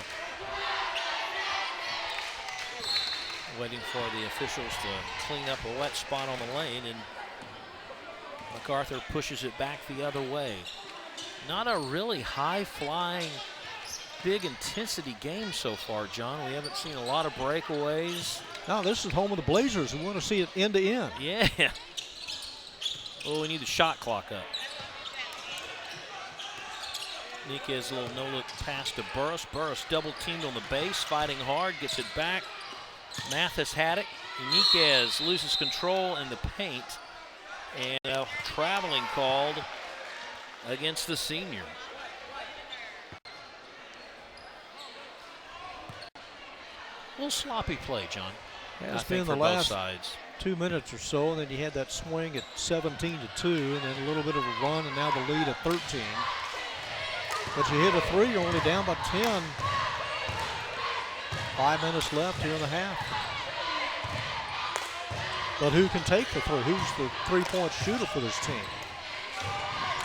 There really isn't one. They have to work it inside like they did there, and Jalen Musk, his first 2 points of the ball game. That was a good turn and shoot, squared up at the free throw line. Had his shoulders square. It's a good shot. Nice offensive play run by the Tigers to get the 2, and they just might have to chip away at it that way. Okay, well, they've got the stops, and now they need to tally the points. This does not look like the Cardinal team we saw before the Christmas break against Nimitz. Cardinals now sit back in the zone. There's your attempted 3-pointer that missed the mark. And it'll be Cardinals ball, and we've got Ross coming in for Niquez. Also, Mathis will check out, and Hardy will check back in. Hardy had a pretty good series in the first quarter when he came in, and this is the first time I've seen both Burris and Hardy for MacArthur. Toby Martin has 4 seniors, 6 juniors, and 4 sophomores to work with this year. 3 games over 500 as of tonight. Ross, count it. Second 3-pointer for Phillip. Maybe that's the guy you need to feed. Ross usually comes up off the bench, knows his role, almost with the steal. Radford, he gets it. We've got 3-on-1. Ross with the layup. Ellie made Deshaun Ford pay for it, who threw it away. Ross's best game was 3 weeks ago against Flower Mound when they lost, and he just had 6 points there. So he's contributing tonight, and the 3-pointer by Cole. coaches trying to find the players with the hot hand. That's just it. That's pretty hard to do against Mac. Inside, Hardy, soft touch. 6 for the sophomore. He's played well underneath here in the first half. Didn't start, but just come on off of the bench. Under 3 to go before intermission. We're going to try it again. Cole off the window. And assist. Hey, if you're Coach Perry, you'll take him anyway. A no-look pass. Burris at the line. Front iron. Hardy up high. Can't get it. Here comes Stokes. Stokes loses control. Daly forcing the issue, and he gets it to fall. Counted. Lusk got him afterwards.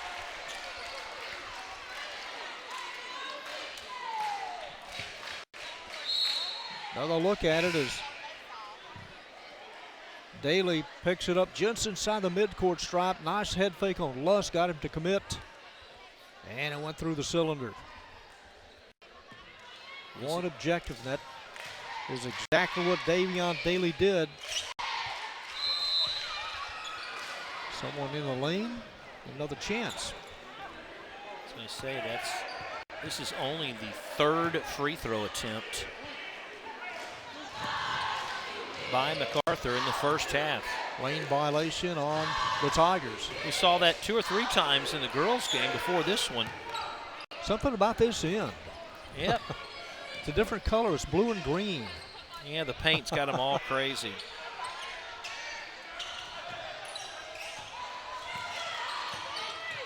No. Cole with really a good job to split the zone. Couldn't finish it off. Behind the back to Ross for 3. Missed. Hardy rebounds. Ross is streaking. They couldn't find him on the base. Burris. Strong move to the hoop and draws the foul. Cameron Richards says, I'm not going to let you get by me, and body blocked him. Have to earn these 2 from the stripe. Burris had 15 in that double overtime loss to Louisville, 74-72.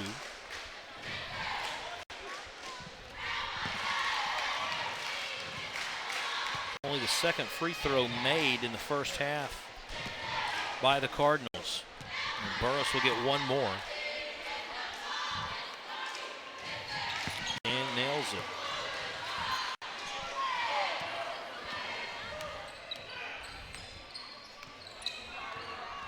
Just when you thought the Tigers were making a move. Lusk with 2. The Cardinals had a couple of key defensive turnover plays to expand the lead, but Irving trying to keep it as close as they can. Down to 14, under 2 to go. 3-pointer again by 15. Davion Daly, his 2nd 3. The sophomores providing a spark from outside the perimeter. Yeah, the in the sophomore first half. class has stepped up. Yep. Backcourt violation against Irving with a 1:08 to go. This next minute and so is going to be real critical, I think, for the Tigers to see if they can stay in with MacArthur. Can't do it there. Maurice Young with a nice soft touch underneath. And the lead has blossomed to back up under a minute to go before the break. Corner Cole. Lips the cup. Ross pulls up a little bit. Burris, see a point guard? On that possession. Hardy has it stripped by Stokes. What hustle. Stokes almost went head first into the scorer's table. Well, he did try to dive and get that first down yardage. And look at this hustle. Luckily, he turned like that. As if he were on ice. Yeah. He gets an 8 and a 9 from the European judges. Or are they tonight? Oh, they just came in with a knit hat. So. Yeah. Must be short of towels tonight. Every time there's a player down to clean up the floor, we do a lot of footwork. If you have leather shoes, it won't work. You gotta have those sneakers. Tim McGraw, the head coach here at Northlake, going to visit with us in the second half. Home of the Blazers.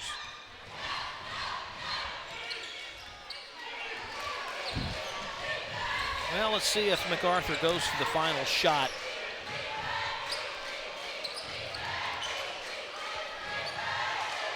Ross and Daly playing catch. Daly pulled up the dribble. Burris has to save him. Hardy's working up against Richards.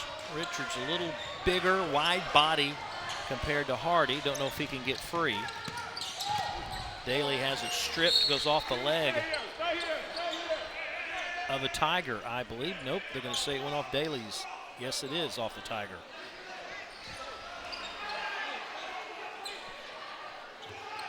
Just a whisker under 3 seconds. Pretty much a throw and shoot. You got to find somebody open. They do. Daly got it. Daly's third three-pointer comes as time expires to end the second quarter. And the Cardinals are in control at least through 2 quarters of play. 41-19 MacArthur. Back with the second half in a moment.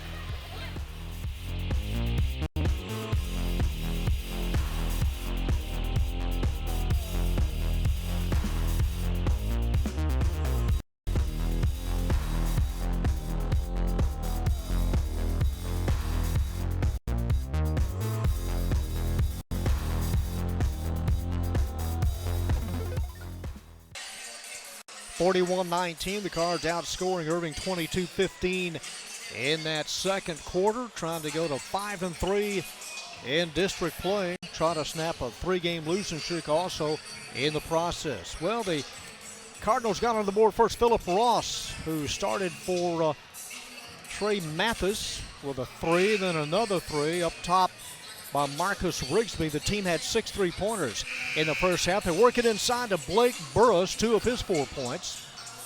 And then the nice shovel pass and the easy layup by Maurice Young. For the Irving Tigers, they showing a little spark with Kobe Stokes inside, 2 of his 7 points. And then they work it out deep for Nicholas Cole. Cole had 2 3-pointers. Here's the first and goes deep here on the second. He finished with 6 points. Had the 2 3-pointers for the Irving Tigers. Daly leading the Cardinals in scoring with 11. Ross and Hardy have each added 8. Well, we're waiting on the officials to get everything situated, and while we wait on that, let's welcome in head coach Tim McGraw of the Northlake Blazers. 3 national titles under his belt. 6th place last year in nationals. What happened, Coach? Come on, we're supposed to come back with a trophy every year. Trust me, we wanted to.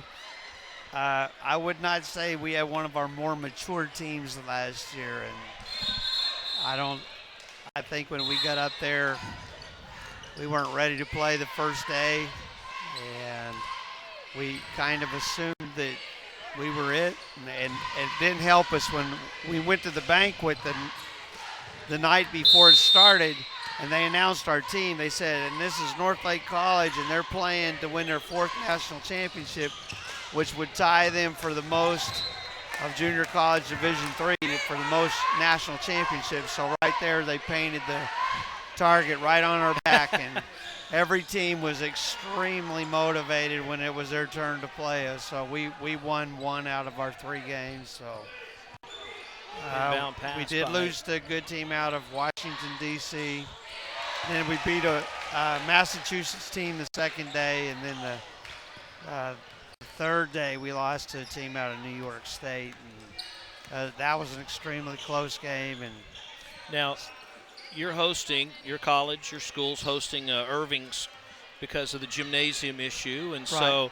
So give you a chance to kind of look at some local talent while you're here, huh? No question. It's been nice that we've been able to we'll have Louisville in here Friday night. We still got Hebron coming in, and those 2 teams are extremely talented.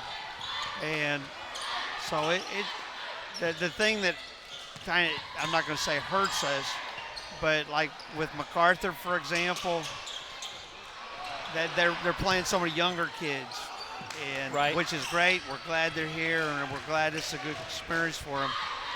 But at this point in our year, we're looking for we need a class for 2019, and that's the priority. We're not like the big time, the NCAA Division I universities where they spend so much time working on their 2 or 3 years prior to.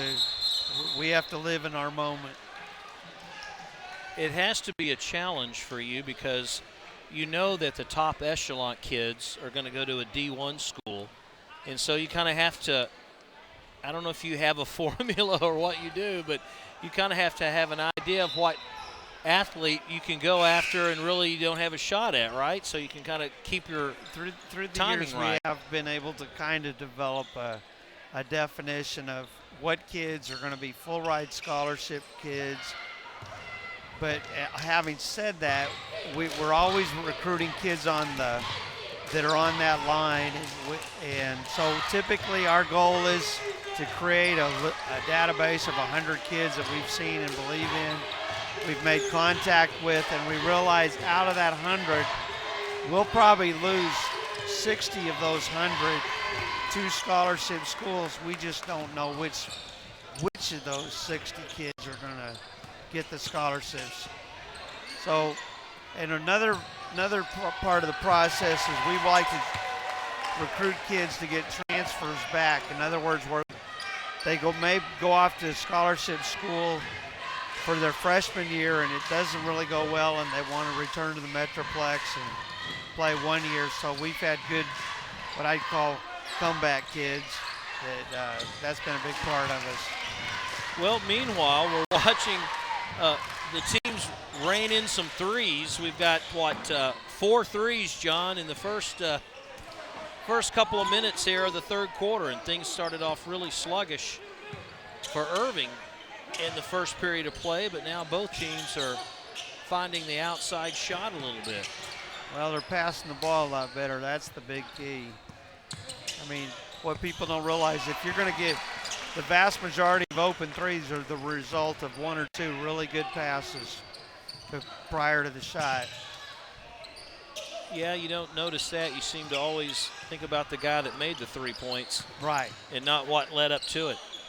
Open shot, in and out, missed by Lusk, and rebounded by the Cardinals. Mac is 4 of 5 from the field to begin this second half. Wide open is Rigsby. They just kind of play catch over here to Daly, and Daly hits the three-pointer. Man, oh man. 3 threes for MacArthur, a couple of threes for Irving, and there's a timeout on the court, and Mac has the big lead as we take a replay, John, there on the far side. Daly wide open. Well, Daly now with 14 points. Marcus Rigsby chipped in a couple of threes to begin this second half. I want to ask Coach McGraw, Coach, what percentage of your players that leave here go on to graduate in a 4-year college?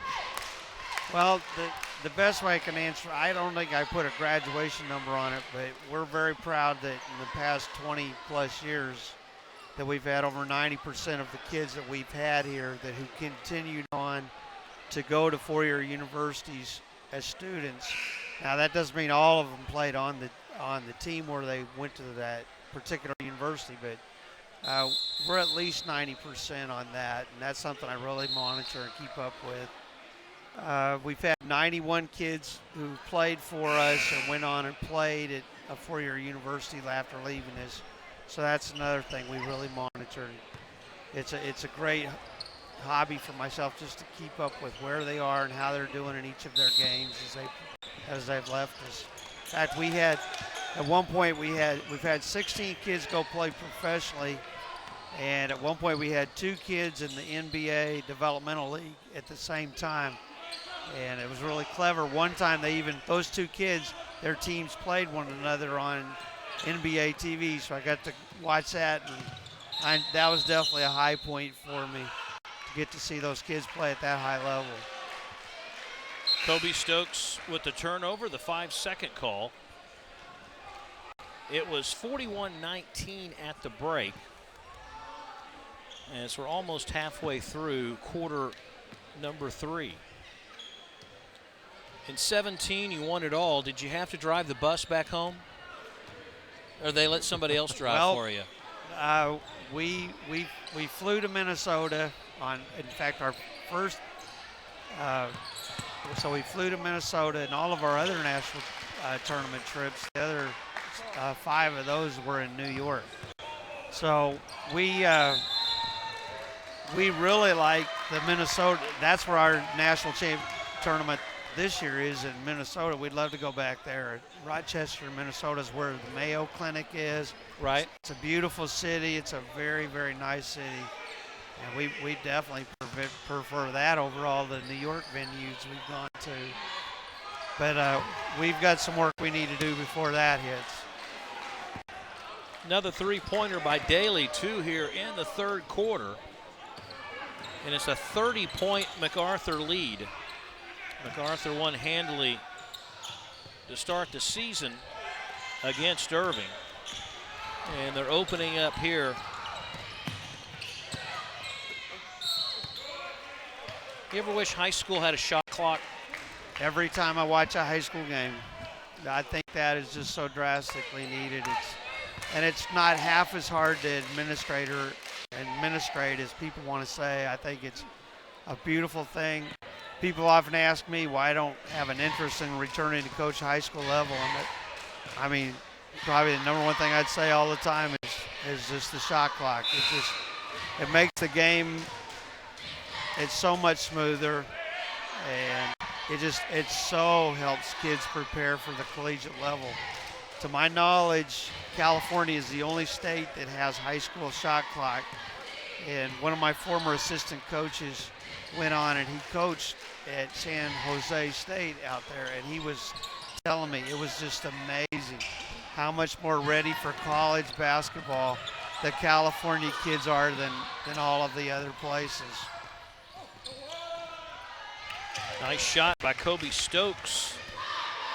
Kobe with 7 points here in the third quarter to match his 7 in the first half. Yet his team is down 57-29. Under 3 to go here in the third quarter of play. Rob Lumen with you along with John Nelson, and sitting in with us right now, Tim McGraw, the head coach of the Northlake Blazers. There's a little power move by Hardy, misses, put back up and in by Mathis. Trey Mathis now with 4 here in the second half after going scoreless in the first half. A block, no goaltending, ball's loose in the paint. Probably have a jump ball and bodies flying, and everybody keeps their cool. Kind of an ill-advised dive by Nicholas Cole, who could have taken out his own teammate.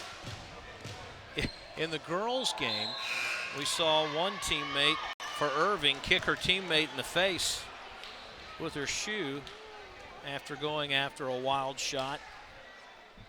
You look there at Mathis checking out.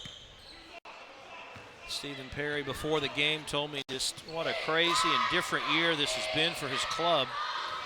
Not only playing games away from their home, but just how they've had a tough time scoring points this year. Radford left free. First basket in the second half, and we're closing it on 2 minutes. A little floater good by Davian Williams, a sophomore.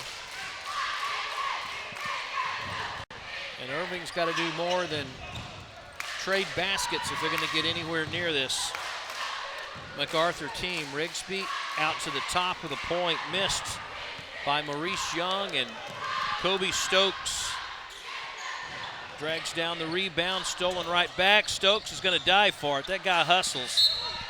One thing you can say about this Irving team, Coach, is they may not hit you and hurt you offensively, but they give you a lot of effort. Oh, they really do. They've definitely got to improve, take care of the basketball. The biggest is this is the 5th time I've seen them play. Their biggest challenge of all is avoiding the turnovers, and their half-court defense is reasonable. as long as they don't turn the ball over. And, of course, every team struggles in transition defense. Oh, Radford tried the jam. Ross tries to save and does, and Hardy lost control as Nicholas Cole knocks it out of bounds. Now, as a coach, if your player goes up strong and misses the dunk, how do you look at that? Do you yell at him? Do you say great effort, or do you say nothing, or do you just kind of stomp over to the bench? That's a very good question. It definitely is a point of frustration. That, you know, the biggest thing that we talk about on that particular thing is, do not go out there in a game and try to do something we've not seen you do consistently on a regular basis in practice all through the year. So if you're dunking in crowds in practice day after day after day, you know, I'm comfortable with that of aggressiveness. But having said that, we've even had that happen a couple times this year where you were just in an absolute shock of players trying to do something and frankly, they embarrassed themselves trying to do something that they've never been able to produce during their time in practice.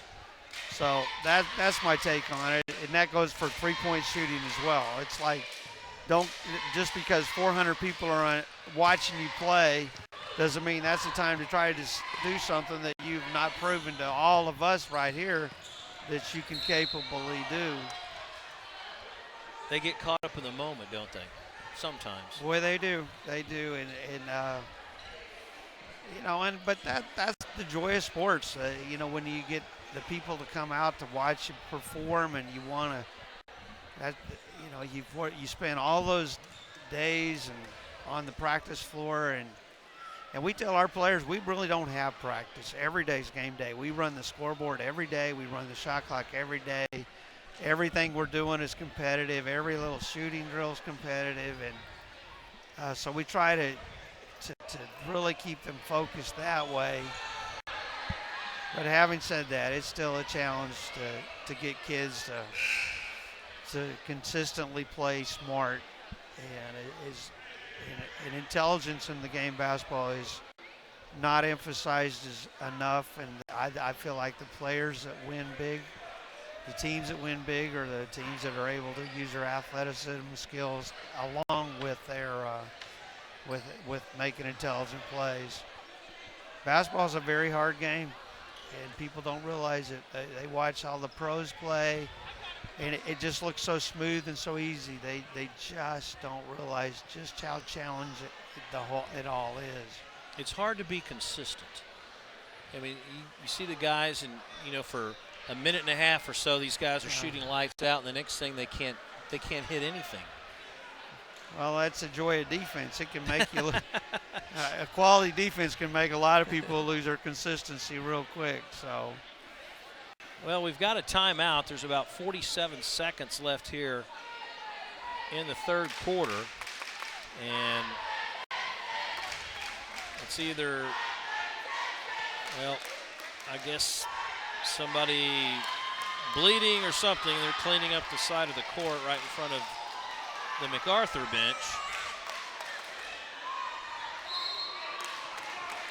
And I think everything is all tidied up to the ref's specification, and we're ready for the last 47.3 seconds of the third period. These two teams have combined for 32 points here in the 8 minutes.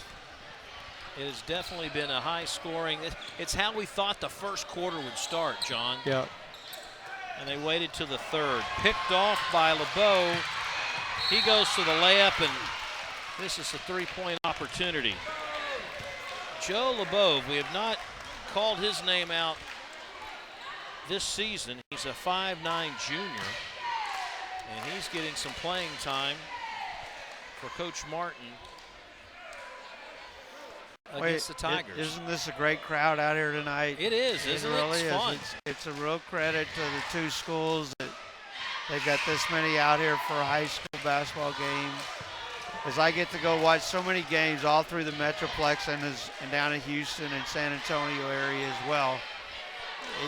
It's amazing how you go into some particular places and it's just shocking how few people are actually showing up, and some of our biggest cities in the state.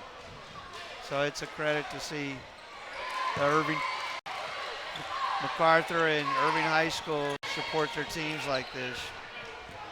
I think both teams are very well coached. You know, their challenges as a team don't really reflect on the coaches. It's just part of when you're playing so many younger kids and you're playing sophomore and in fact Irving's even playing a freshman. And look at Hardy go up for the boards, missed it, got the foul with just a tick over 7 seconds. Hardy's played really well tonight. It's usually Burris that starts, but the sophomore, although he hasn't scored a lot of points, has really done well under the glass with the offensive and defensive rebounds, and he makes his first free throw.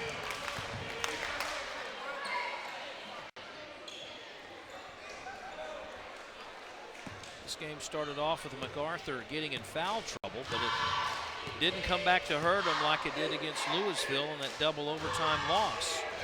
Second free throw is missed, and Irving will have the last chance to score. Stokes, oh, couldn't get it to fall.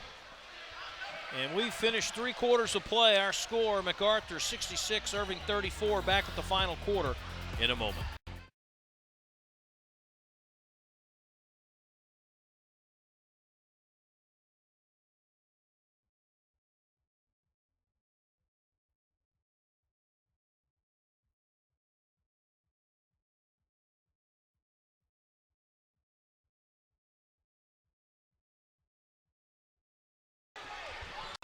All right, 1 quarter to go. MacArthur cruising 66-34. Last play where Kobe Stokes tried to score at the very end of the 3rd quarter. Busted his knee up pretty good. And so he won't get to start the 4th quarter, but then first stoppage of play, he'll come in. Looks like the CSI crime unit over in the corner with an injury here. Trying to get the blood to stop. Meanwhile, Radford will go to the free throw line. A quiet night for the senior. He averages around 6-7 points a ball game anyway. Boy, the cold front was supposed to come through tonight, and when they open that door, you can feel a temperature change. As Burris tried to rattle one in. And Stevenson will push it up for the Tigers. Forced it a little bit too much, but was able to draw the foul. When you coach a game, I'm sure you notice one particular ref that seems to call more fouls than the rest of the guys. Do you try to, if you need to send a guy to the line, do you try to draw up a play that will go toward that official thinking you might get the call? Does that even register, or am I just crazy? You're overthinking it. Too overthinking? You're overthinking it. You know, I will say, in our level, we really get quality officiating because they are extremely motivated. Because the guys who come ref our level are the ones that are trying to work their way up to the SMU, TCU level. So gotcha. The dudes that we have come are extremely motivated, and they're very well coached. They go to clinics in the summer, and they really, their effort is, and they also have, how would I describe it? They have older officials, possibly retired officials, that'll show up in the games and watch the game and grade them and report on how they're doing. So they're being graded and coached themselves. Oh, there's our second miss jam by Mr. Radford. Well, I got to say, it's entertaining for us. Toby's kind of rolling his eyes a little bit, like stop it. See, the problem with things like that is, okay, right now it's a 32-point game, and okay, it's kind of humorous and all of that. But the problem is all those kind of type of plays seem to become habitual. And now all of a sudden you're playing in a huge game with your season on the line, and it's a 3-point game, and the exact same play costs you your whole year. And that's what kids and fans don't really seem to understand. Is in coaching, you're just continually trying to create great habits from the start of your workouts at the very start of your preseason. And it's a very long, hard journey to get kids to get to that point where they have quality habits that result in good decision. Just because LeBron does stuff in the season does not mean it's Stokes over the timeline, almost out of control, dishes. Ball is loose and last touched by MacArthur. Those years that you make postseason, before you can go to that last level, the Minnesotas and New Yorks for the Nationals, how many rounds do you have to win before you get to that? Well, fortunately, there's only 6 of us in Texas, and they're all here in Dallas County. So you really only have to beat out 5 schools. The only problem with that is all 5 schools are extremely well coached. Everybody is in the Dallas County Community College District, so it means everybody's got equal funding in terms of, for the most part, on everything. And so there's not like so many NCAA Division I conferences where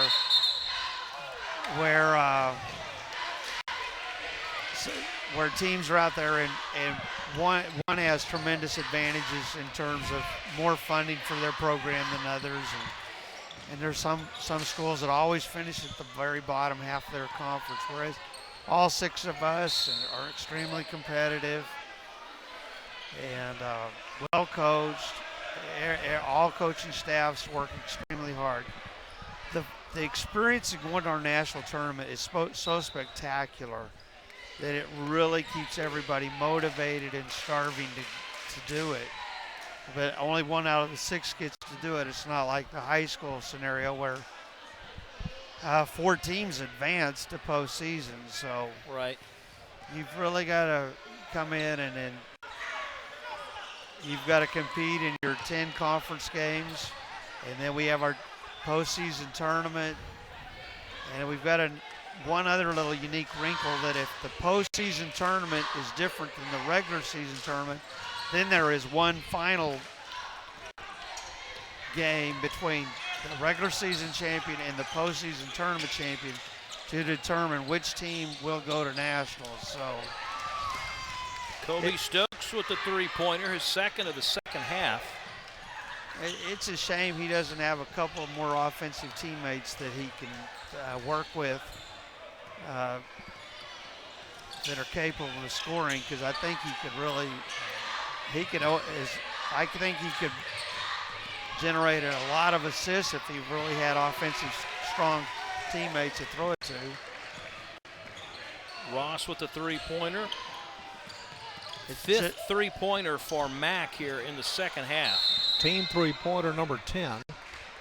It's just hard to win with sophomores, and it just is. I mean, it's just the challenge of it all. 5:21 to go. We've got a break in the action. If we can look at the standings, we'll look at the standings in 5-6A. Denton Geyer. Well, first of all, 6-6A. We've got Coppell undefeated. Then Hebron, Louisville, and MacArthur. MacArthur defeated Hebron earlier in the year. Thought they were going to be a really good team. And MacArthur's just 1 game behind Hebron for second place. So all that's still up for grabs. On the flip side, the district they would face in postseason in 5-6A, Geyer perfect 7-0, followed by Byron Nelson. And then it gets kind of convoluted a little bit with Keller and the Timber Creek and Fossil Ridge teams as well. So after the timeout, Mac runs down the court and takes 1 shot and turns it over. The three-pointer by Stokes hits the front iron. Now the team's maybe cooling off just a tad. A hot, streaky shooting. Can't happen forever. Burris, the big man, trying for three. Now everybody's trying the shot behind the arc. It's a fun shot. I'm just going to tell you, it's a very fun part of basketball. And the funny thing is about shooters, I'll include myself on that list.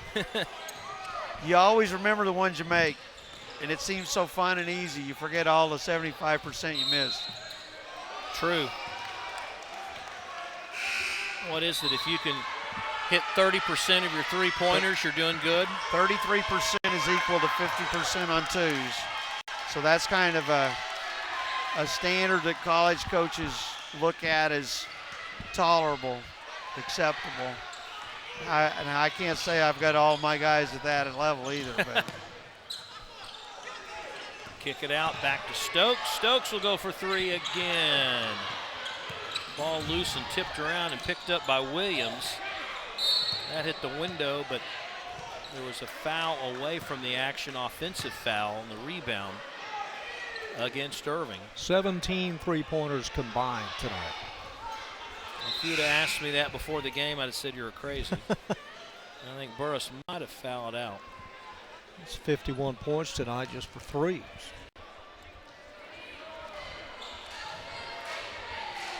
Thought I had him with 4, but so Leboev goes back to the free throw line and misses his first opportunity of 2.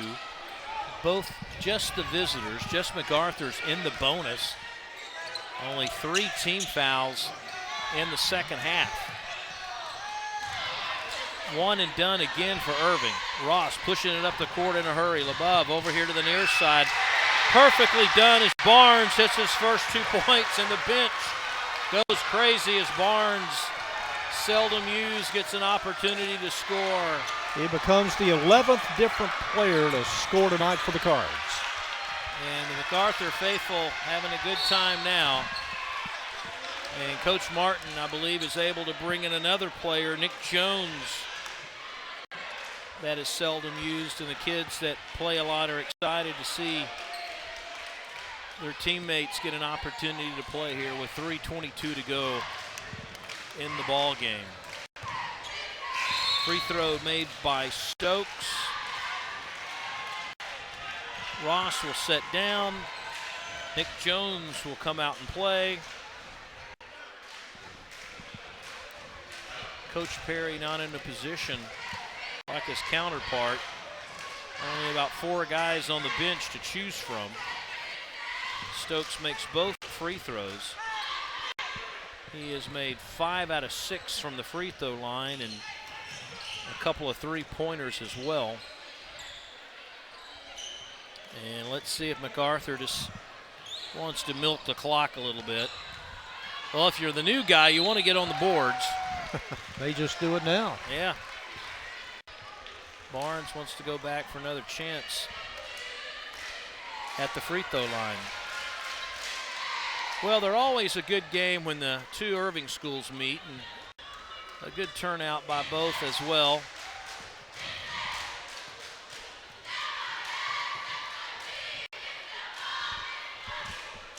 Free throw bounces around and won't fall for Mark Quinton,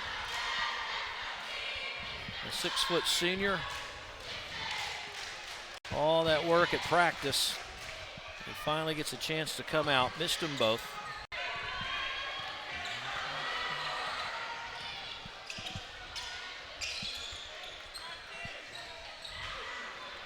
One and done is Hardy with one of numerous rebounds tonight for the big guy. He's a good replacement for Burris. Nick Jones comes up empty on his baseline shot. You can always tell the guys that don't get to play a lot, Coach, because when they get out there, it seems like as soon as they touch the ball, the thing's going up. Yep, it's amazing how that works out. Shooters like to shoot, and when you're a coach, you want those guys being the ones shooting it. Inbound pass with under 3 to go.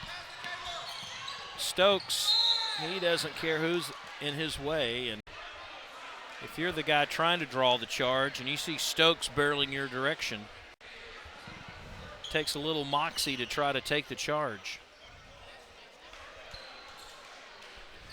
John, do you remember Stokes on the football team? I can't remember if he played football or not. I think it was a defensive, I want to say linebacker. I can tell. Curtis Stevenson, we know. Right. Stokes another free throw. 22 points for the senior. Hardy will sit down. He takes a seat with 7 points, but really played well, rebounding both offensively and defensively.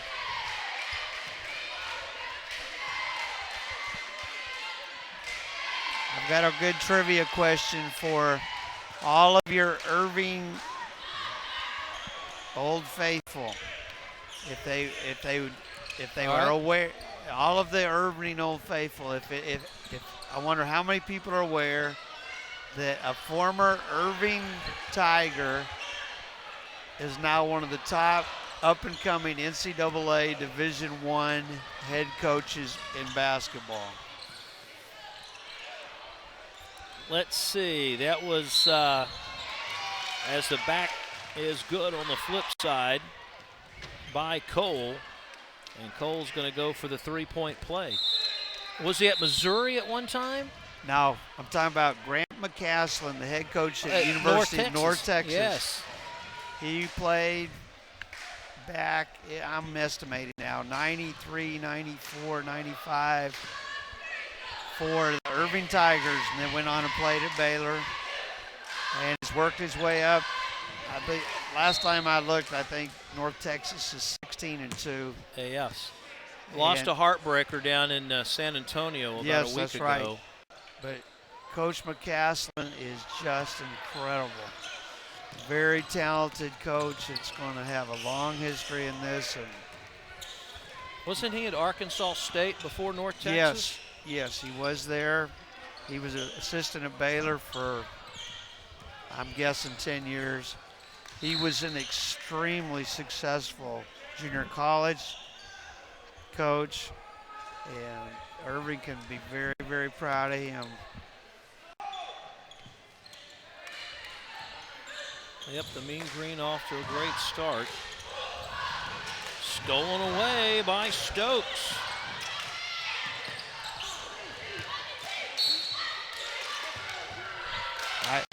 Grant McCaslin's first NCAA Division I win, I believe, was at Georgetown. He beat Georgetown at Georgetown. Well, there's a program that was really hot Yes. a long, long time ago, and I don't think they found that magic they did with the Patrick Ewing days and such. No, it just went away.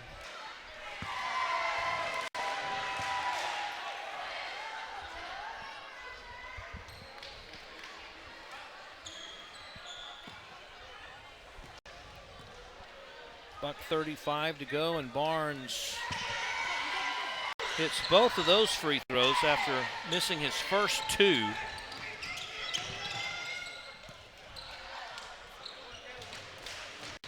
Back in by Caleb Lusk.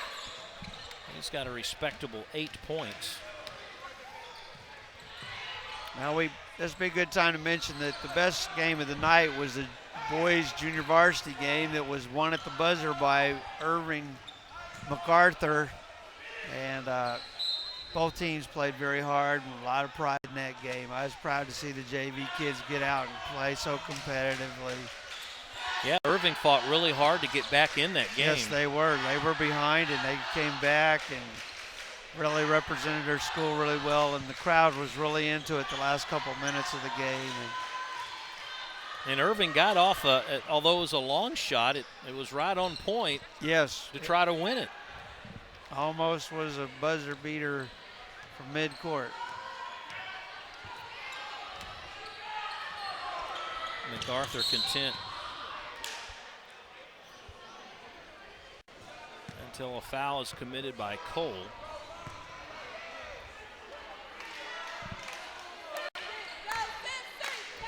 Always wonder, Coach, you're down by 24 and you're still aggressive and foul a guy? Well, I was a little puzzled by that one myself, so maybe that's his buddy wanted to give him some free throws.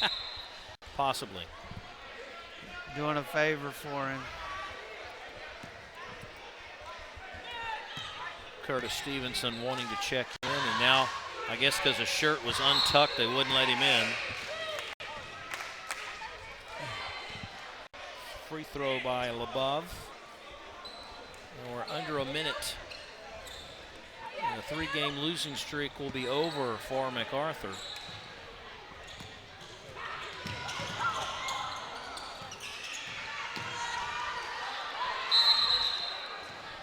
Front court, back court violation. Well, guys, I appreciate you letting me spend this time with you. You betcha. And please go put in a plug to see if we can get one more ICTN game for the North Lake College Blazers. You guys have always done a marvelous job for us. We'd love to have you back on the schedule. We'll put a good 2 cents or more in. Hey, I appreciate that. There's a shot by Jones, the 3-pointer. And that sends the crowd on their feet as time is winding down. Shot by Hardy. Appreciate Coach McGraw coming by, and that's going to do it. 78-52, the final, as MacArthur from the get-go leading by 15 after the first quarter and sailed pretty much from there. Both teams were hot, but they got hot after the second half. So we're going to take a break. We'll come back. John Nelson's going to talk to the winning coach. We'll have some highlights and stats to wrap things up. So stay with us.